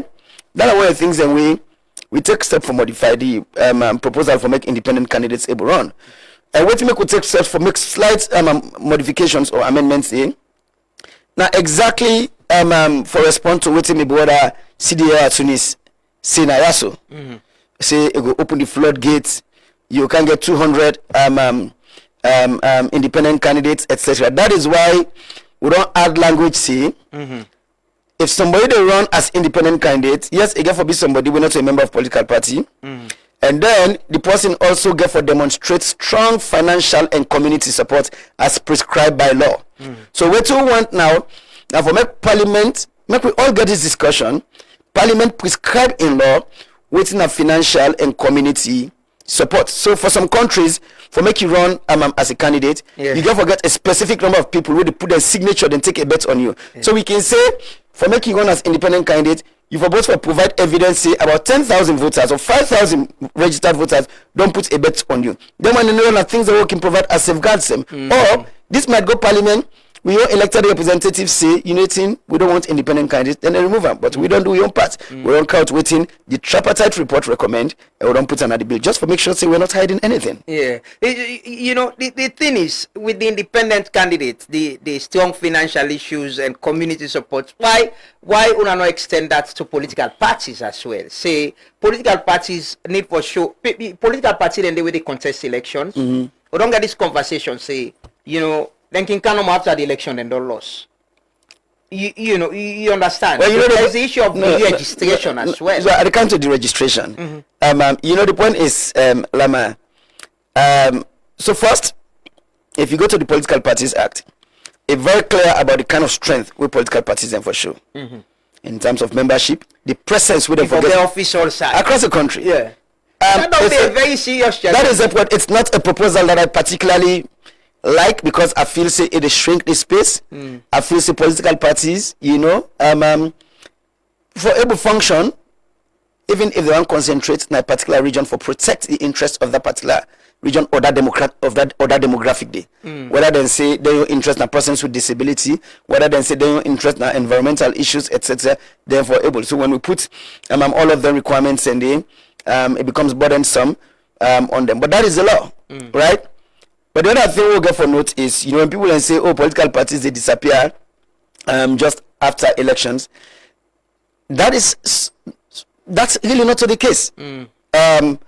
Because the point is, you know, because we get a system, we're dominated by two giants, right? The SLPP and the APC.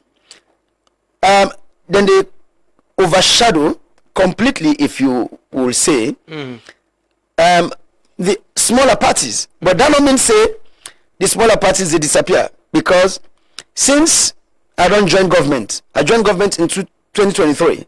Since I don't join government, I don't do a lot of engagements who say all 17 political parties are present. So that's not a system who said they disappear. Each time we convene a meeting for discuss constitutional amendments or review of the electoral system, all 17 political parties are there fully represented by more than one person. We don't get engagement with them. Sometimes the same political parties who they see as smaller political parties who feel say they disappear after election, they don't take positions on certain issues, they don't submit them positions to government. For example, when we get the tripartite committee, they come together, they developed a position paper, they came to the tripartite committee. They state their own position paper. Matter of fact, they even complain, say we had excluded them from the process. Yeah. So these are people who still want to be on the stage. They still want to remain there and continue to represent the views of their own constituency, however small those constituents are. Right? So that not to a situation we are in, you see, then disappear. When PPRC, they convene the political parties liaison committee meeting, all of these political parties are present. Matter of fact, I will tell you this. I don't go meetings then, where sometimes the people that were absent at the meetings then, are the representatives from APC or SLPP. But the smaller parties are always there. So they not disappear. So I think, say, we need to make sure, say, we get a space, we say, then they participate more. And that brings me to the recommendation on the registering political parties. Yeah, so what's in the recommendation on that? So the recommendation from the tripartite process, one, of course, there's a concern similar to, by members of the committee, similar to what you don't raise. And so there's this recommendation, see, if a political party go 2 elections and not win seats in local government or at parliamentary level, then for deregister. Because the idea was more not get parties where they exist just a name, like the concern we raise. But really, so we put them now, so because we want to say we are not hiding anything. And again, it comes to the point we are being raised earlier, saying, if you look at this bill, not just we on creation, we have drafted. But all waiting the inside now waiting come out of tripartite process or waiting come out of the Kawan process. So that is why even that that proposal is here. But government has a position on that proposal. What is that government position? Government position is there because we agreed on it, but it is not a position that we support as government. Because, as we don't discuss with President, the President believes, and members of the government believe, say, political parties exist for reasons more than just winning elections. Political parties also exist for represent the views of the minority. The minority is supposed to get a stake in government. Political parties, they exist for make the whole government to account for several other things that were important to the country. So yes, a proper for make political parties operate even if they don't win elections. So what if they do now how for broaden the space, how for strengthen them political parties also instead of shrinking the space. We feel say by deregistering political parties just because they don't win election, we shrink that space, they will tighten the space, you understand? And then it's even a provision where it might be abused down the road, whether not 5 years, 10 years, 20 years down the road, it might be abused. So yes, government position is that it's not a proposal that we support. We feel say political parties for still registered even if they don't win elections at local government or national Talking or national about level. political parties and elections. So this amendment bill, they propose a permanent removal of the first past the post and just stick to PR system as a country. Correct. Then I'm waiting with the propose, and I will explain And this. it gets threshold.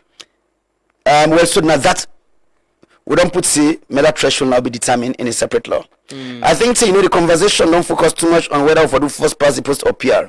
We want the conversation shifts now to what kind of PR. Because even in this country, right, we don't do in the 6 elections we don't get under the 91 constitution.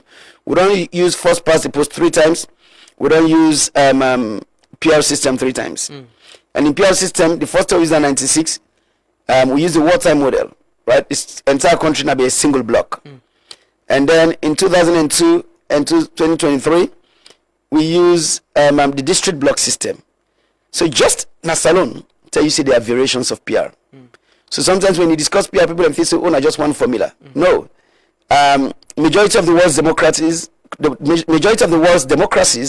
they practice some form of PR. And as I don't say publicly, in a lot of the countries, we say people, and the data shows that people are happy with an electoral system, with a governance system, with a democracy. Now countries, then we get PR over first past the post. So we don't consider all of those. But then we also consider other processes. We consider, say, the Kawan Constitutional Review Committee, when it do all the consultations from 2013 to 2017, one of the recommendations then we make, now that this country for transition permanently to the PR system. That and government accept that in the white paper. And then I also say, look, I get before me a document where the National Women's Conference submit after the Kawan report, we say, then prepare within we call the Women's Manifesto. And in the Women's Manifesto, then lay out 16 key things we then feel is important to women, we government for include in the Constitution. One of them things then they would also recommend, they say for ensure peace and cohesion in this country. Because of course they know say when violence day in elections, it affects women the more. Yeah. So for ensure peace and cohesion in the country, they say the proportional representation system for be entrenched in the Constitution. So broad appeal been there. Of course, a lot of things don't happen since then. That is why we need to have a discussion about what kind of PR. Now some people say also the conversation is about what kind of PR, and not whether we want proportional representation or first past the post. That is what this is proposing, right? Yes, just PR. So you are glad we seen a proposal. Listen to by force. It go to government. It go to parliament. Yeah, but first past the post now, did it? No, so so basically, waiting when they take to parliament is that we propose we transition to PR because government supports that. There are a lot of reasons why PR better for this country. I don't explain the one in there. But also you had consultations. Yeah. So that people and believe say no. Let's still get. And I come to that. So Yeah. the point is that I say those are existing processes, and I go back to it I've been saying earlier. Processes and we come later. For example, the tripartite process, they not come for override or for undo the broader constitutional review process, and come for complement them. And in the tripartite process, I can say the mistake with the tripartite committee make, and this now both government representatives and the APC.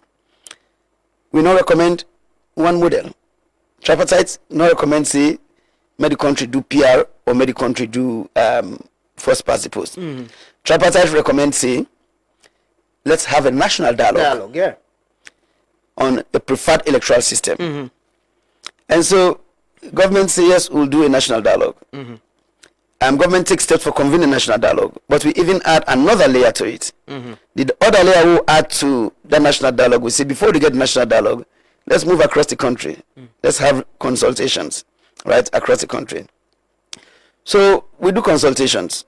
Of course, the consultations not to be facilitator. We hand the process over to 3 facilitators, right? Valnora Edwin, Jope Magbi, well, the alternate elections expert known in this country and respected internationally. And then we get a 3rd person, we an international elections expert. And not to be select them, right? Now international ideas, we support the consultation process, now then recommend them. And then we take them. So those 3 people, we give them free hand. They move across the country, get regional consultations, and then close them with a national dialogue. And then submit a report. Submit the report to me as Attorney General. When I receive the report, as part of transparency, we decide as government say we share them with all stakeholders.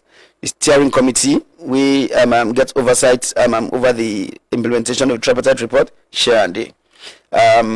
Political party leadership within APC, development partners, we share them. And if you look at that report, I'll share a summary with you and the full report itself.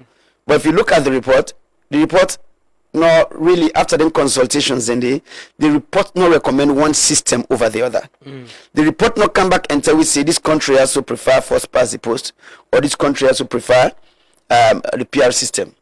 The report say some people without stating the percentage prefer first past the post and state the reason.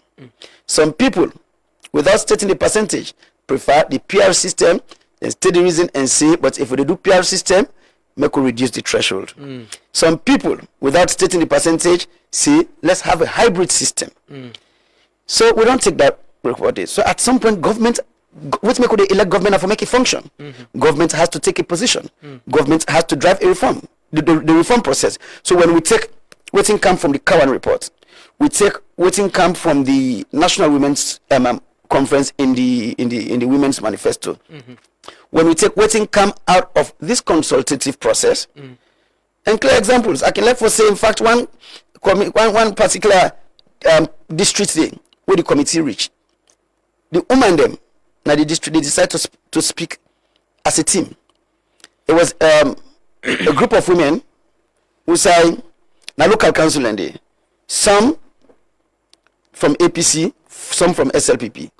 They spoke as a team. They don't make say one person go talk for it and kind of take the stage as a team. They say we SLPP and APC women in this council. Na PR na make there. And because we know say na PR make we there, when we ready with the hang heads for waiting good for we councils, we take a position. Instead we agree with each other. We come, we drive that particular policy day, we go implement and we cancel. That's a good example for Amplify. So when we look at all the issues and the government decides say it will propose waiting really reflective of the broader views. Yeah, but the broader views where you say with the consultation we now all recently, not give percentage of who that wants PR or who that wants first past the post. Why not put that to the people's representatives, the members of parliament? That is what we've done. But you've put PR. That is what the government. No. You know, take a bill to parliament without a position. You know, take a bill to parliament and go tell parliament, say, okay, we now decide when I first pass the post or PR. So why not have a hybrid? We possibly go get both sides so that now the conversation we want get. Right? So we don't say what we don't put inside here now that elections go be done through proportional representation, but we don't add say the specific type of PR, including the method of nomination, the method of election, make that be prescribed in a separate law by parliament. It might be so someone put on the Public Elections Act, or might say make we get a stand-alone legislation. So that discussion now can take we whether yes that PRD for include some hybrid elements. Whether that PRD, some people don't complain say they not feel like say they get a say in who that they represent them. In some countries we get PR before they even prepare the list, they run open primaries. The voters at the constituency or district level or the regional level, now then they determine who gets on the list. Is that what we want to do? That's the discussion we want to get. In some other countries, the list they come, but now open list system. What we don't get now this country, now closed list system. You take the party can prepare a list. But in other countries, you get an open list. So when voters go, they actually see the names where they on the list, then they select the name they want. And then when the Electoral Commission counts, now based on the percentage with the voters, we the percentage of votes, now they determine how they allocate the seats to the party. Those are all methods. So what we want, and for make we say, yes, let's close this discussion. We know in a PR we go, and then let's now come and have a conversation. We all come and get a conversation. Position is we need to go on PR. We need to go PR. That is government's proposal. Yeah. So in this bill. So we go to PR, but then we all get a discussion now on the type of PR we will be good for this country. Let me look at the removal of the vice president following party resignation, expulsion. This been the part of the process where you don't talk about the Peter Tucker, the Cowan, the tripartite. Is they part of on a government position? Because the whole issue about the removal of the vice president can be a national conversation after the Samsumana and Esbai-Kurma issue. This is not part of the recommendations of the process where you don't explain earlier how it all started? Yes, so this is one of the recommendations we can make in the current constitutional review process. For really ensure say a president no use in powers for remove an elected vice president. So they may say for closer gap day after the Supreme Court judgment, right? But also when we discuss this in the tripartite committee, then that'll be one of the recommendations we will make. So within people and see again, not to we on creation as government. This now a creation of two processes recommended by the Kawan committee, in fact, better articulated by the tripartite committee, right? Will not be one of the tripartite recommendations. Now don't put now. So for CC, when people don't elect a president or vice president, the possibility of removing that person there from office not rests in the hands of few political leaders, as we see what may happen in the Samsumana case.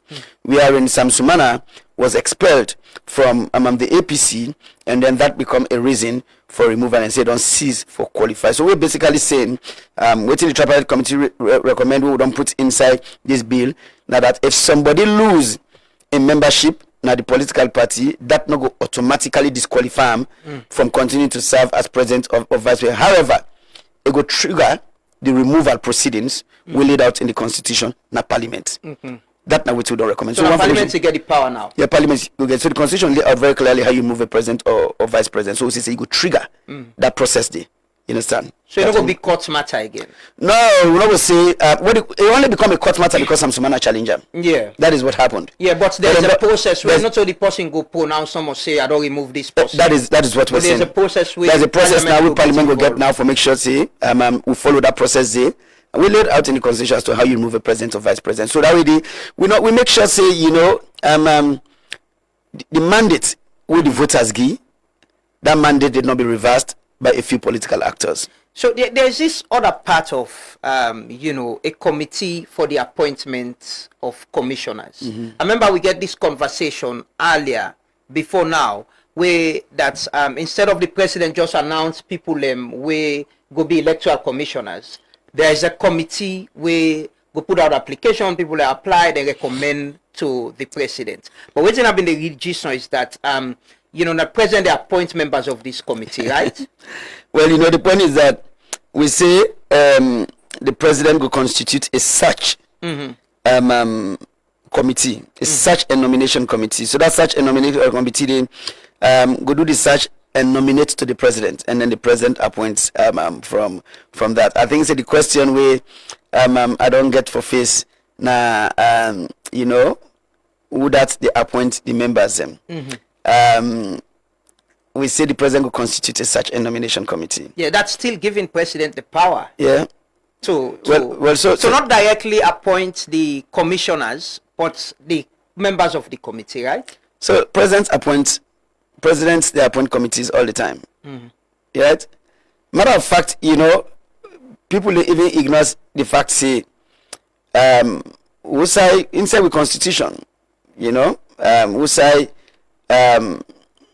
the president they receive advice from a constituted committee on a particular issue and not even bound by the advice. People that fail to realize that as per the constitution. The constitution say whether they go with that advice or not, not until we go take legal action against. So the president has enormous powers, but they try to reduce them powers and put some in the hands of other actors. But the point is, what we say, Nayaso, as recommended in tripartite committee, may the president constitute a search and nomination committee with representation from various groups, and also Michael Fate say, what will they do? We're taking some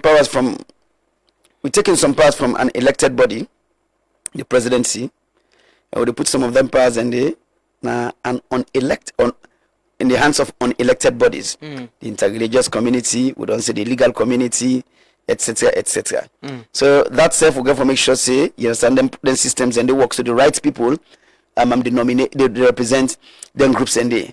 Now the question has been, tripartite been say interreligious council, now we say interreligious community, tripartite been say the bar association, now we say the legal community, etc., etc.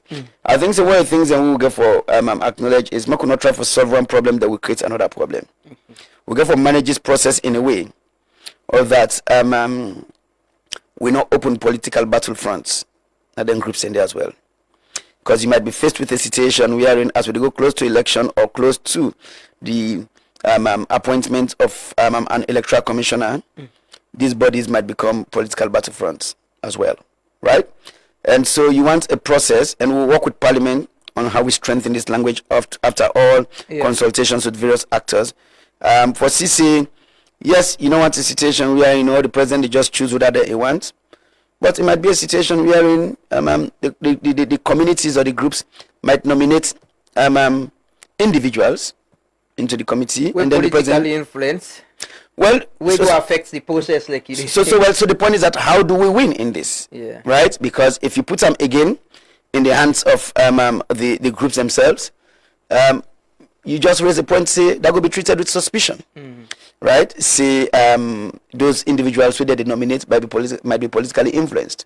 Or if the president asks and say, "Una send 3 nominees each, make me select the people for the part of this committee." People might say again that could be influenced. At the same time, if we say make them just nominate individuals the political battlefronts will not open. So we really need a common sense conversation about this and get a system we go work for this country also. Now we get other problems we get for do with this particular proposal.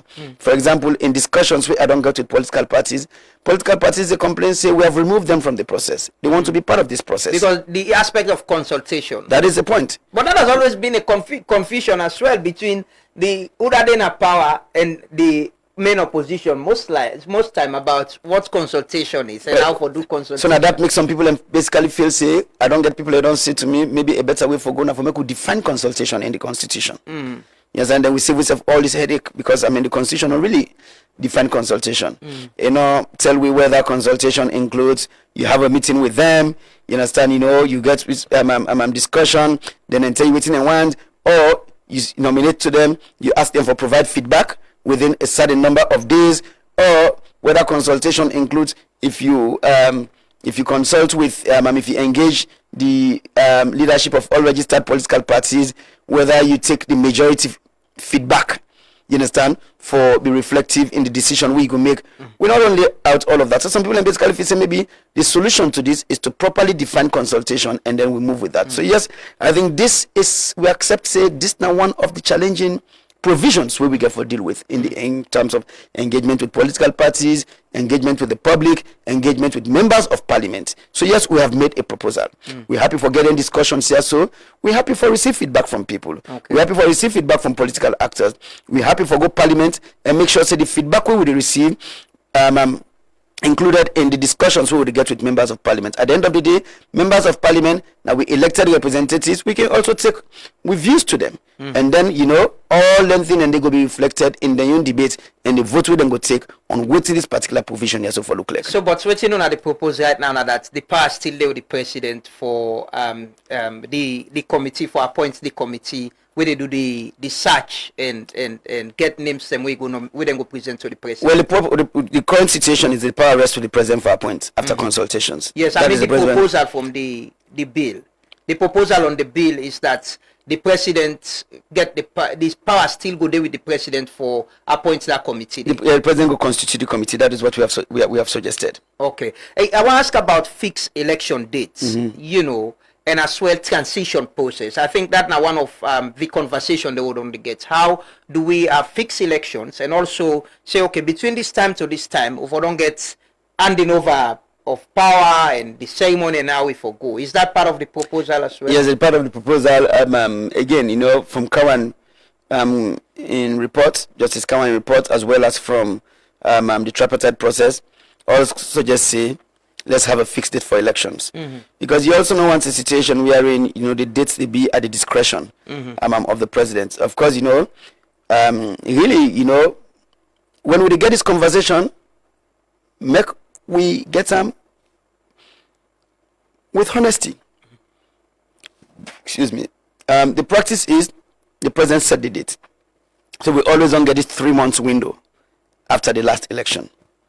But really, let's be honest, say the last time we left this thing open, so the former president actually dragged them for 1 year. Remember? Yeah, then extend. Nobody no extend. So it just happened normal. Until when they announced the date. Yes. Okay. Nobody no extend. Parliament no get fixed dates now. Yes. The president get for announce. Yes, Parliament no extend the life of government. Okay. You understand? But the president been drag him and get a reminder, people and call. You understand? And then eventually set the date. But that you can say EBK do 11 years instead of 10. And so you been drag the process. You don't want a situation like that anymore. I think predictability for there should be certainty. People be very clear on when we get elections. Now this country so every 5 years. So not get a situation where a president decides say, I'm not today, na my birthday, na that day I will get election. You understand? We don't want that situation. So we put a fixed date. And these are proposals as well. From them two processes here, so we don't speak to this bill. The Common Constitutional Review Committee report as well as the tripartite report, we say let's have a fixed date for election in this country so every 5 years, and that we don't put inside the bill. Inclusive of the transition process? Well, yeah, inclusive. So these are the transition process we don't put. Of course, the current practice is that once they announce the results, same day. they say the next minute. Yeah, for do Yeah, this. the swearing. So basically, you know, if we get to a situation wherein they announce the results at 11:59 p.m., 12 midnight, we will swear in the president. We'll not go wait till morning. It affects transition. You understand? You know, it affects transition. I think, you know, with democracy need for grow. And so that make recommended in this bill that you get a transition window wherein the outgoing president get a chance for do proper transition to the incoming president.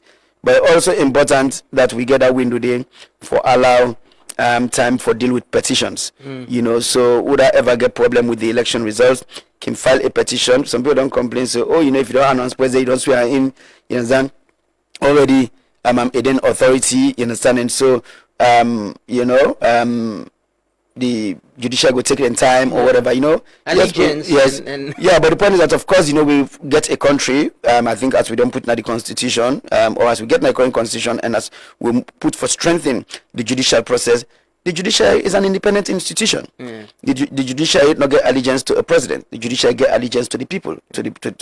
We constitute them for making we constitute the judiciary for making them deliver justice, and for making them deliver justice for the people. It's an independent arm of government, and so the judiciary also, you know, supposed to be an institution where they put checks on government. That is why government can lose case in the courts. People didn't pay attention to that. But then, you know, we want to make sure, say, you know, the perception where some people get say, oh, once somebody don't become president of the judiciary get for, you know, you get for clear up all of that. So let's have a decent window where people can file petition. 3 days. I say the proposed 3 days. Well, yeah. So the current law says 7 days. But then we say 3 days. Some people don't misunderstand them for say, oh, we don't say 3 days is blanket. We're only saying if we go into if now an election where they go into a runoff. Take note, say when I've been saying earlier that we remove from the 55% threshold. We look at the requirements so don't put for make somebody win the presidency. You reduce the chance of a runoff. You don't eliminate it completely, but you reduce the chance, right? So in an election, we will say the parties, the top two candidates get for go into a runoff. If anybody gets issues with that election result, then you get 3 days. But in other situations wherein a winner don't be declared, then the 7 days where they in the law continue for apply. So that 3 days now only for election where they go into a runoff. But whether it's that 3 day window or it's a petition where them file within the 7 day window, we want to make sure say now the judiciary able for deal with this matter also within 14 days. Okay. There is this one way very important. The bill, the mandate for 30% women nominees for election.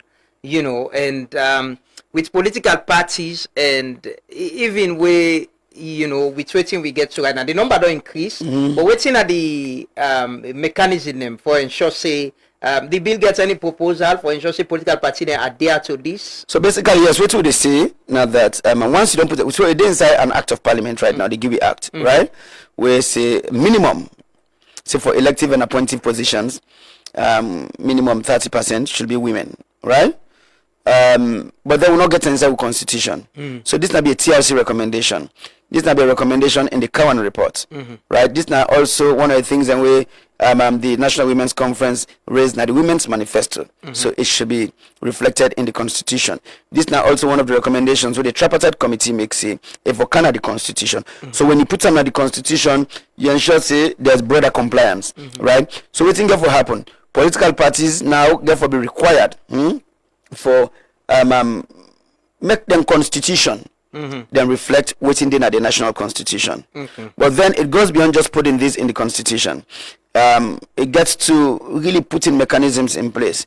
So you not get a situation wherein we go into an election, but you get the risk of women not being elected, right? The last time we get an election, when we say 3 out of every 3 candidates, 1 for be woman, you realize say some parties they put woman in name number 3.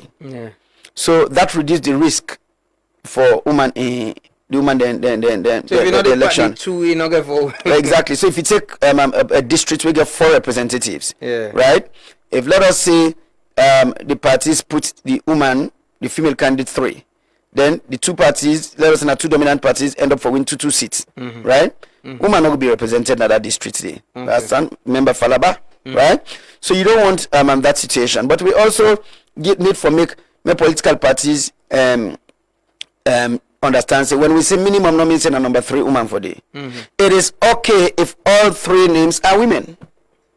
It is okay if a political party field candidates with all in candidates and women. Yeah. Let's get used to that. Yeah. Let's accept that. You understand?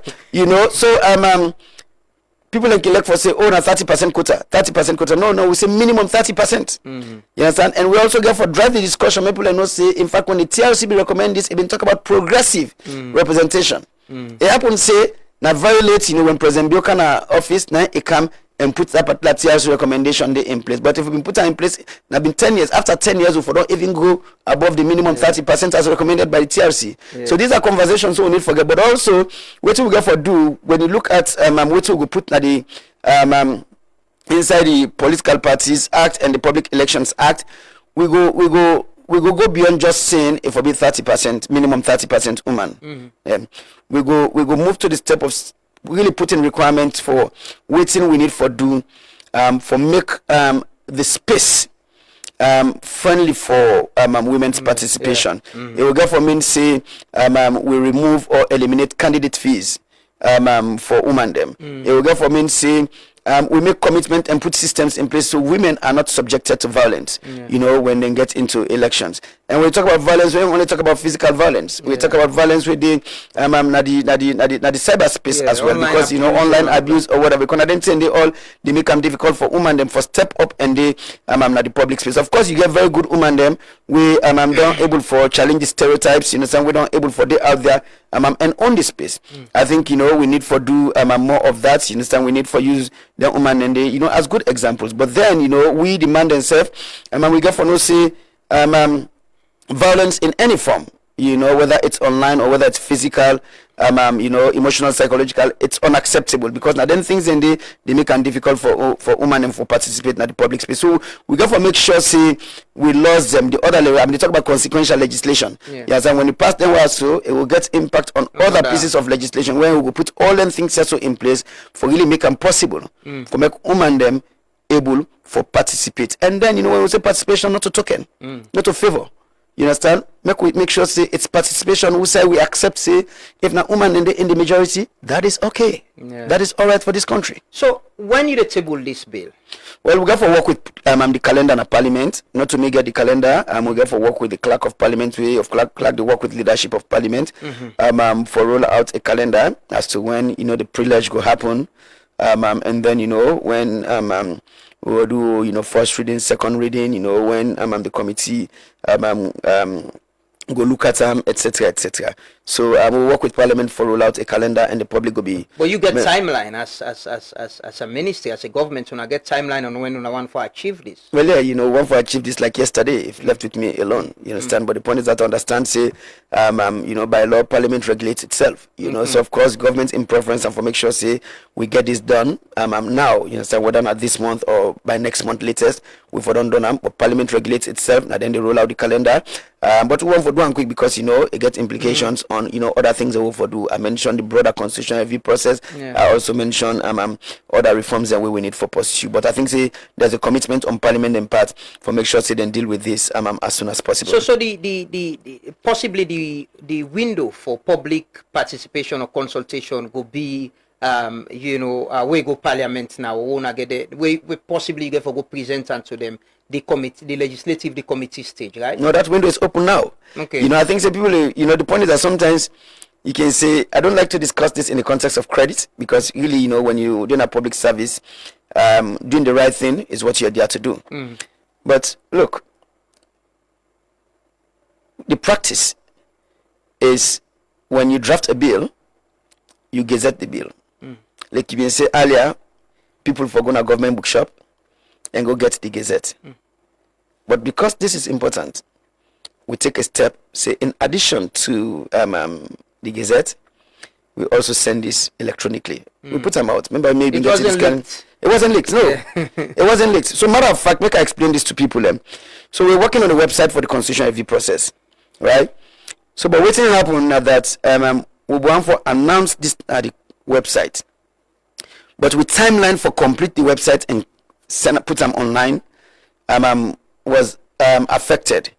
So what we did was myself, the Minister of Information and Civic Education, the Chief Minister, we got a discussion with His Excellency the President. You understand? You know, other actors were in the room. You understand? In government, we got a discussion with His Excellency the President, and the President say, this is so important.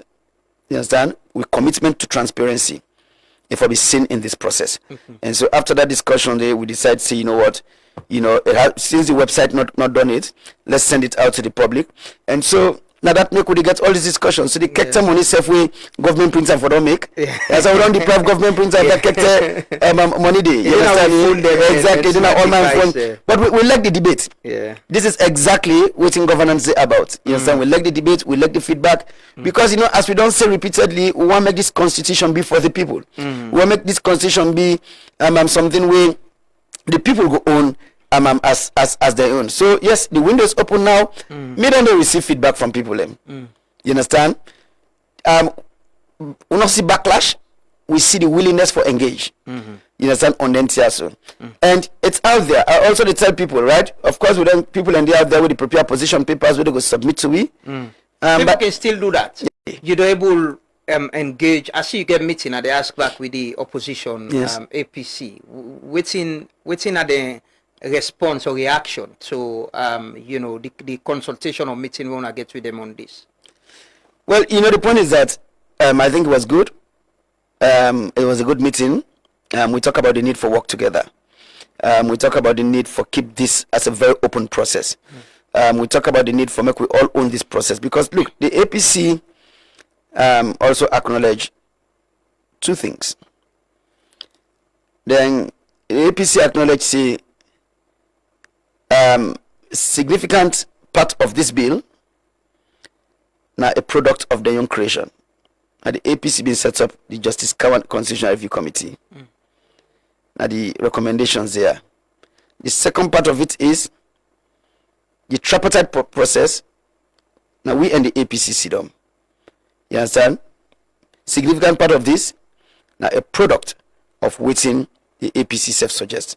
So really, they own this as much as we do. I think we all for work together now. For make sure disagreement. I don't know if we get disagreement. Did they raise concerns in a meeting? They raise concerns on things where you think say legitimate, so something on go on for address moving forward. The point is that we'll not get into the specifics yet. You understand? I think we don't get a discussion that the studied document. They'll come back with feedback on specific proposals. Like I say, certain things and they we maybe then go say make we tweak so or make we not tweak so. You understand? They don't say they'll come back and we'll go that discussion there. I think it was good. For first, make we all acknowledge say this is not something we're all able to take ownership of. And then two, we agree say the people, the interest them for they are the center of all of this. And three, we agree say for make we make this work for the people who they are the center of this, we need for work together. As much as you know, we'll get we disagreement on certain things. When we discuss, we will able to find common ground, and that common ground will be reflected in the reforms that we pursue. So if this bill pass, waiting at the timeline for implementation, you know, and if there are concerns as well in this process, how could they be addressed? So the point is that of course, if concerns they're going to be addressed in Parliament, and then of course Parliament will come out with waiting will be the law itself, because that's Parliament's mandate. That will be Parliament the mandate. But in terms of implementation, when we discuss with Parliament will study this bill soon. Parliament will determine whether they were all coming into effect now, or whether certain provisions then require transition clauses. Where you put a timeline, say this comes into effect at so and so time, or you know when the broader constitutional review process is completed, etc. But the plan is to this go lead with to the 2028 election. Yes, the plan is or the referendum. Yes, the plan will be for make a significant part of them will also influence how we conduct 2028, but then they all will be part of what goes into the referendum. Is the plan also that we could get referendum before 2028 elections? So we're doing consultations right now on when will be a good time for get a referendum. Yes, one option I forget them before 2028. The other option I've actually get them alongside the 2028 election. Mm-hmm. So finally, how this go? You know, every other election, like you say, President Bill say, we in Bilow's election, there were SLPP get concerns. Every other election cycle, you know, we getting concerns there. How this go strengthen we democracy, electoral process, and governance? We will get to a point say, yeah, like I say earlier, constitution not to think way then they touch so quick one. Mm-hmm. You know, how waiting at the assurance that you're leading this and it's an opportunity, like you say, public service. We remember tomorrow Bambai say now Alpha Sisen have been the AG will lead this process, and we get a process, we get a new law where do address we problem. They're waiting at the assurance to the public. Well, you know, this is a commitment to the making law. But the law therefore be followed by institutional strengthening. And so that is why if you take the ECSL, we don't subject them to a functional management review. The first time that has been done, don't open the process and a report don't be presented for how we strengthen systems within the ECSL. So this not to be done in isolation. This to be done alongside other reforms will happen, both in terms of law as well as institutions. We feel say when we look at this as a whole package, it will strengthen the electoral architecture in this country also. It is good that a lot of them proposals are so reflective of the people and your views about within elections for look like or how for conduct election. That's not how we for make law. We for make sure say laws they really respond to people and needs them, you know, or they reflect within people and your perspectives or views on certain issues where they affect them. When we do that, implementation easier. So yes, when we put this together as a full package, it will help we for conduct elections in a credible manner. It will help we for hold institutions, including we electoral institutions, accountable to the public. It will strengthen oversight over the electoral system in this country also. It will give space for make the judiciary able for make determination, including on election cases in ways we acceptable to everybody. And when the judiciary does that, when the judiciary does that, people build faith in the system itself. When people get disagreement on something, they'll prefer for use the courts instead of using other alternatives. I think so when we do all of that, we'll get a system we go work for we in this country. So a system where we all will build trust in, where go help we for elect the leaders and we're supposed to represent we. We will help we for keep this country also together. We will help we for live in a peaceful society. And nothing say when we keep the country together, when we live in a peaceful society, it gets direct impact on the social services we were supposed to enjoy. It gets direct impact on how we grow the economy, how people are able for really be part of the development we government supposed to provide for them. How will you want to be remembered at the end of this whole process where you lead at this time? I always say when I left this office, I want to be remembered as Alpha Sise, the Attorney General, will make the system here to work for the people. I want to be remembered as an Attorney General. We do this work here so for the people of this country. Yeah. Yes. I think we go close now. Yeah, and I want to thank you very much for taking your time. I think we've been on the discuss. At least people they need for now. I think one thing we'll go do is how do we get this document on our socials and let people see them and read them and understand. And I think it's time we begin engage with members of parliament to answer them. Then process here, we need for truly be part of them, because if we're not addressing the concerns they will get at this time, then we'll go to other, election cycle and the same concerns. But one final question that I will ask you. We get a lot of issues that we get for do with, is it the states against certain people? Cases that we can say na DPP office. They to DPP. Some involve alleged murder case, alleged cases, and plenty. You know how that process they can work. Waiting, you get data of the number of cases they wanna get. One of the things that we me and you don't talk about, so you don't talk about, don't listen. Now that people don't forget trust in the judicial system, the processes, and get justice on time, not delay, keep people in certain time. If you read the audit report, we get a lot of people in the audit report, a lot of people in the within a Pademba Road for minor cases or prolonged detention, and then cases then they in a DPP and all of that. So thank you for that question. I think so even connect to the last question you asked me, I want to be remembered. I'd always say I want to be remembered as the Attorney General will do this work also for the people. And that is why the approach has been saying we reform efforts people-centered. A justice delivery process with a response to the needs of the people of this country. I think say within they try for say that we need for see justice as service where people where the government they provide to the people of this country. And when you provide service for the people of this country, the public the people need forget faith in that service they provide for them. It's like healthcare, a service where government they provide for the people. So that is why when people go hospital, they want to be sure say doctor get for see them. They want to be sure say if na headache then get for get the medicine for their headache, or if na surgery they need, then get for get the necessary treatment, and then get that surgery done. If they not get time, waiting they happen the next time when they know when they get issues, then they go to hospital. They'll go to traditional medicine, or they'll decide to take care of themselves, right? That is how we get for look at the justice system. You need an institution where they really respond to people in justice needs, because when people in justice needs not met through the courts, waiting they happen when they need the courts or when they need justice, then go take the law into their own hands.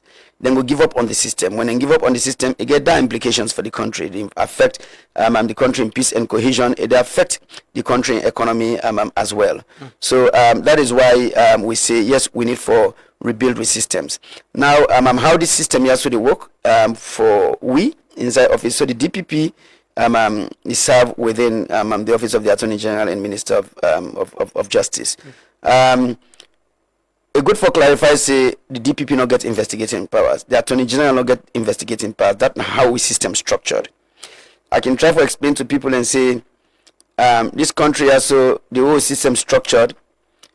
Now police then they investigate. When police investigate, they move the file to the Attorney General in office, and then the DPP in team. They review the file. Now the DPP in advice, where they go back, they be determined by the substance we did inside this file also. Now sometimes if the evidence there, we will send advice say, evidence there for file charges against this person and this person and this person. If evidence not there, we will provide the advice say the evidence not there. Now sometimes it might be say now several questions we will get. We'll send them questions and they. Sometimes we will say in this statement they mention this person in name. When I go talk to this person, we'll do all of that, try to guide the process, then come. If then come back, the evidence strong, we go charge. So sometimes it's easy for say a day to the DPP or now the DPP advise this, but the DPP in decision making on this they be informed by waiting come inside the file. Well, I want to expedite the process as well for making get the capacity, human resource, human capacity. Well, we're growing. So first, now for note say the team they do tremendously well under challenging circumstances, right?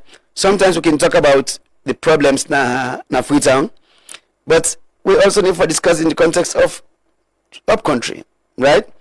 We say you get state council we go for cover large districts, right? So it comes with your own challenge. So there are certain things we try for do. We try for grow, we recruit more state council, so we'll get more people when they do this work here soon. we strive for shortening response time. Now that make we enact the Criminal Procedure Act. When we enact the Criminal Procedure Act, you see say yes, it put a time on how long investigations they take. We reflected in within the Constitution, but also it put a time on a determination of whether the person is stand trial or not. So you not get this open-ended thing wherein you will say, oh, they filed it to the DPP. The DPP self get time, right? And then when it go to court, everything is timed now. You understand? For CC from the time when the person take a plea to the matter for be concluded, everything timed. Therefore, make sure say we shorten the system so that people do not get caught in the justice system. Because when we do that, it build public trust. It close the trust deficit. But there are also other things that we need for doing. I always don't say when you look at the justice chain. Now, the clearly way you talk about the triple quadrant in project management, right? Where you talk about scope, time, and cost, right? If you alter the time of a project, it affect the cost, right? It affect the scope. If you alter the scope of a project, it affect the cost. It affect the time. So when you look at the justice chain, right, it starts with waiting in at the judiciary, and then it comes to we own office. And then it get for going to court, it get for going to correctional service. So we all get for grow together. If you strengthen one side, strengthen the other side, we know they get results. So now that make we try for work, for make we coordinate efforts, for make we get trainings together, for make we also work with police investigators, wherein we collaborate or coordinate with efforts well, that we get involved in the training we police investigators they undergo. We don't say we need for sit down together and develop a checklist, right? So that way when investigators they look into a matter, they look at that checklist day, so that at the end of the day, they go able to provide go really withstand evidential scrutiny. Because when they not do that right, if that not happen right, it delay the process. Because if it come, we go for send and back and forth, don't delay the process. And waiting will happen, you get people them for give up on the system itself. But once we do all of this, we want to hold yourself accountable, right? In this day and age, if you not go digital, it affects how you do your work. So yes, we want for digitize the entire process, not because we want to do this as luxury, but yes, now because we want to be effective, because we want to be efficient, but because we also want to be accountable. Because what we go do with this, we go open this process up to the public, so the public actually able to see. For example, this week, how many files come out? Now CID will come to the DPP office. You able track that. You understand? You able see when this matter has to come and up. Families then we still they ask for closure. Then get cases. Then go tell you say then case here for more they can CID. Then say then a DPP. Then a DPP office. Then able get closure for certain matters that we involve them family members. Well, yeah. So the point that we don't try for dig deep into all them things and they look. I don't get meetings with a lot of family members, right? I think one of the most difficult parts of the job we I don't do as Attorney General. Now, sometimes when I can get for meet with families, we don't get their own challenges in the justice system for explain to them waiting don't happen or waiting go happen to them case. I've had these meetings. Sometimes with family members, we don't the family members for tell them waiting available.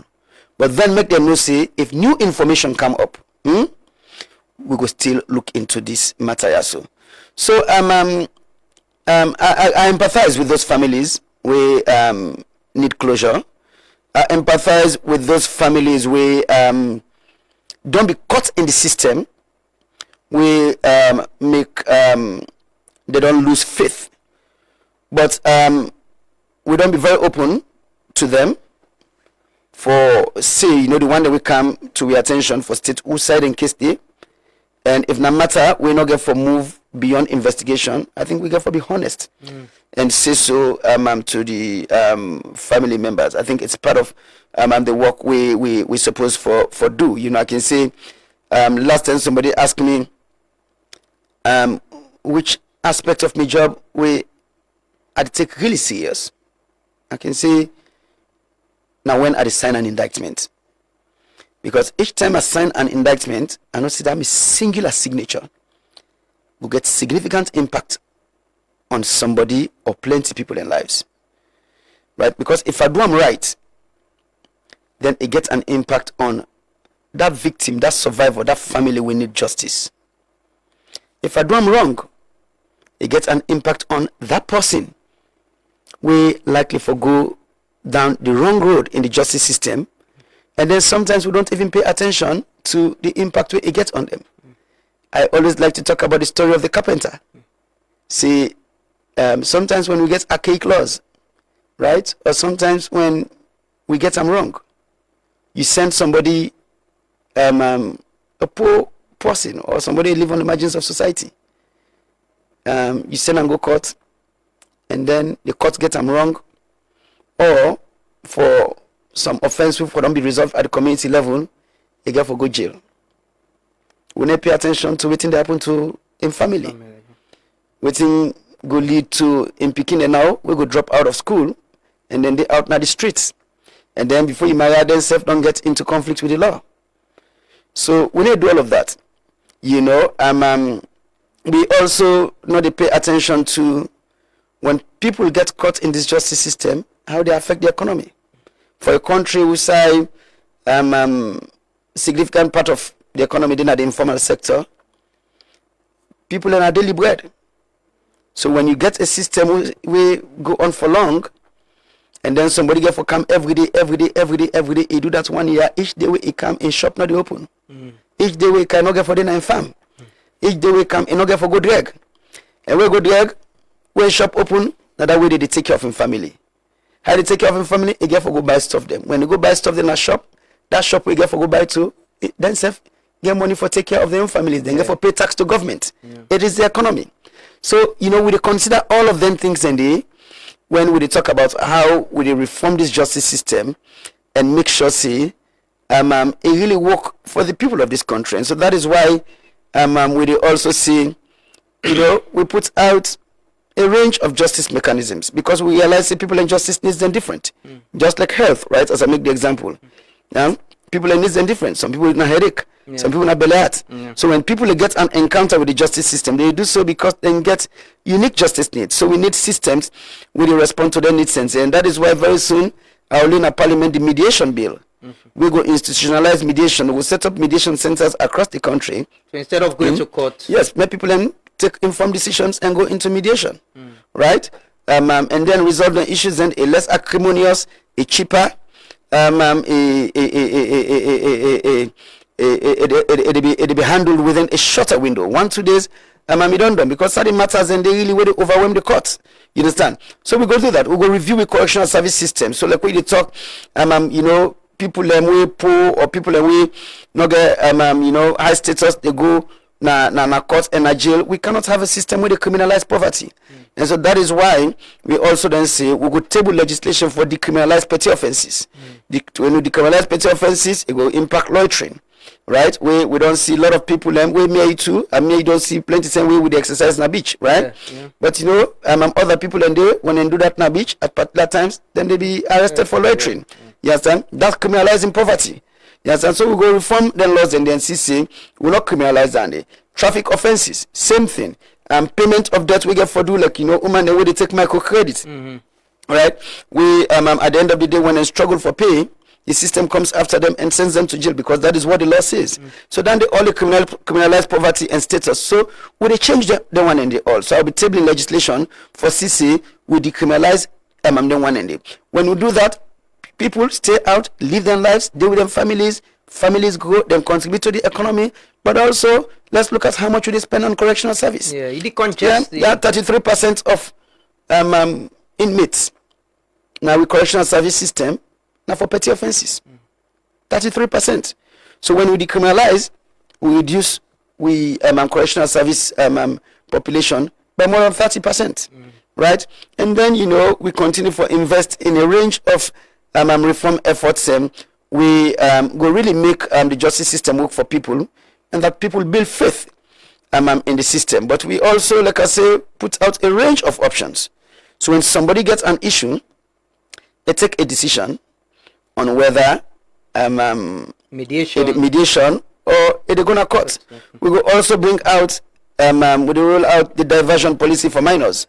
So ensure say minors when they come into conflict with the law, we divert them from the criminal justice process and move them into alternatives. You understand? We don't do a pilot of that. And we don't see say even complainants right, against minors. No, I'm opposed to that. Matter of fact, in about 92% of the cases where they come against minors and the complainants themselves, okay, one made the matter proceed to court. So we go do that. You understand? We go also bring in what we call a victims charter. When we bring in a victims charter, I think it's answering the question. When we say, sometimes we say, we have to ask ourselves this question: the justice where we they seek, and the justice way enough for victims. Maybe they talk earlier about reparations. Yeah. So when you take a suspect in a sexual penetration or rape matter, and then you prosecute him, and then find him guilty, and then you go jail. You send him jail for 30 years, 40 years. The question still remains, how about the survivor? Yeah. Right? So we'll get a victims charter. We go respond to the needs of them people in there. Mm-hmm. When you take say if you take a murder case, right? You arrest a suspect. We kill, let us say, a man or a woman when a breadwinner of the family. The breadwinner don't die.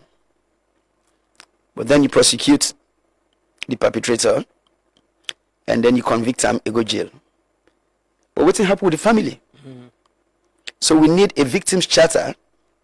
They also make sure that the justice process includes attending to the needs of the family we don't left behind. It might actually even be, when I tell you about the story of a carpenter, where you don't send go na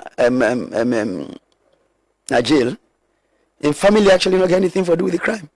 But then I then don't end up suffer. Yeah. So we are taking care of the convicted person in jail. Yeah. But then in family out there, the staff. Yeah, so we got to consider all of that. Yeah. In the justice system, we with the design and how we really make sure say this system here so work for the people of this country. I get a question from one of the groups that we're concerned about the tripartite recommendation. They say, please ask AG about recommendation 50 about PWD's participation and how this has been captured and ensure compliance. So what we don't do for PWDs, what we been say now that the Persons with Disability Act for be amended for reflect say persons with disability for be represented in the governance architecture in government.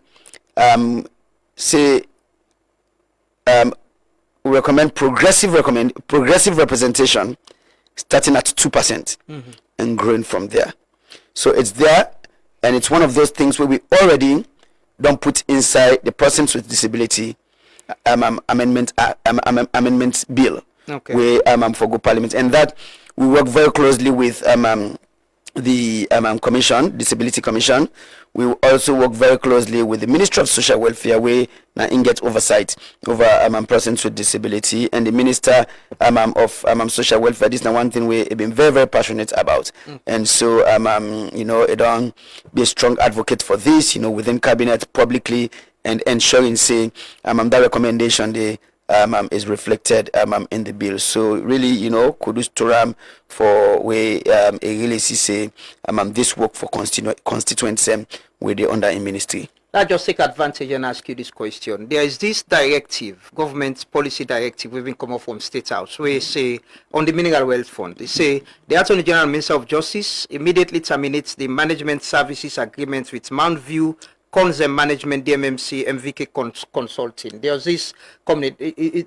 There are no legal issues with this termination of this agreement. No, we examine all of that right now. We look at the legal issues in all of this, and at the end of the exercise, we'll make sure as we comply with the directives from the Office of the President, we will do so in compliance with the law. The point is that yes, the agreements stay, but the agreements exist within a broader framework of legislation, and other things, and we consider. So yes, we're discussing this internally, but be assured, say we go in compliance with the law. It has not been terminated yet. It's a you don't terminate overnight, because there are processes. But the directive say the Attorney General immediately That is what it is. Well, yeah. So immediately means you take the legal steps, right? So so yes, we don't start. You understand? There are legal steps we need for take. There was this commitment of paying Jenna and Co. some time ago for some legal issues with Marampa mines and all of that. Are we committed to paying whatever we owe them now? Well, yeah. I mean, the point is, we've been there in court at the US on that, and at the end of the day, the court self recommend a settlement.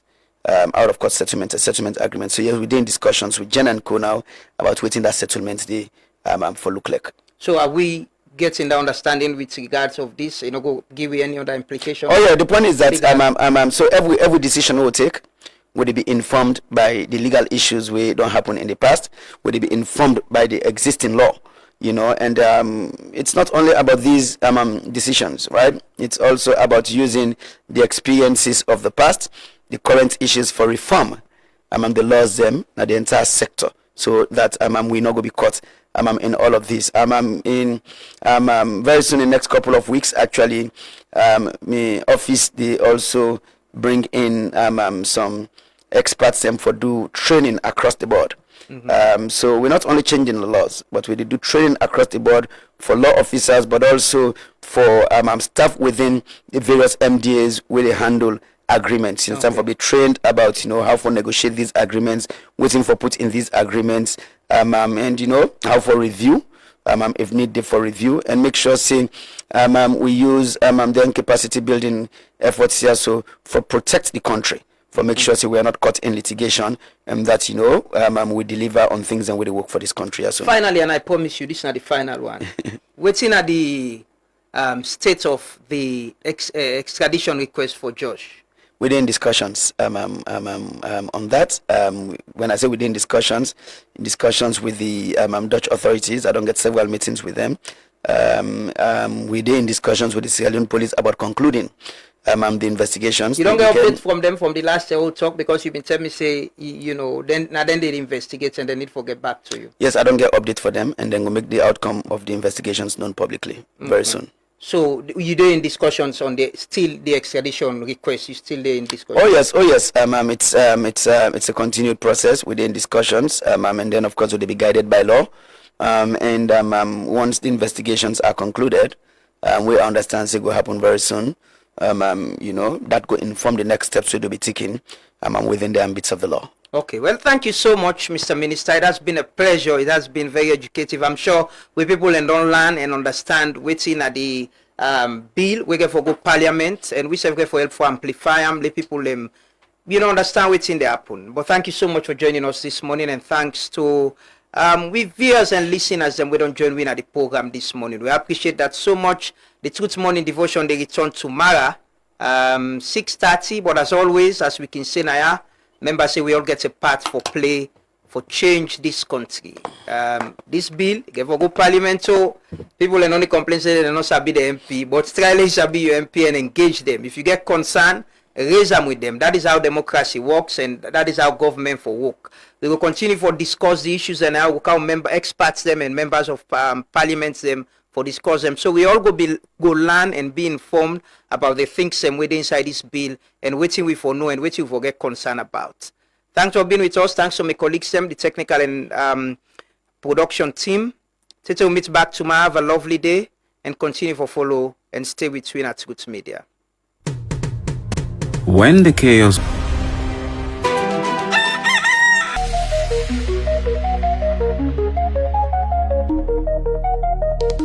This is Truth Radio, 103.9 FM. We empower the nation.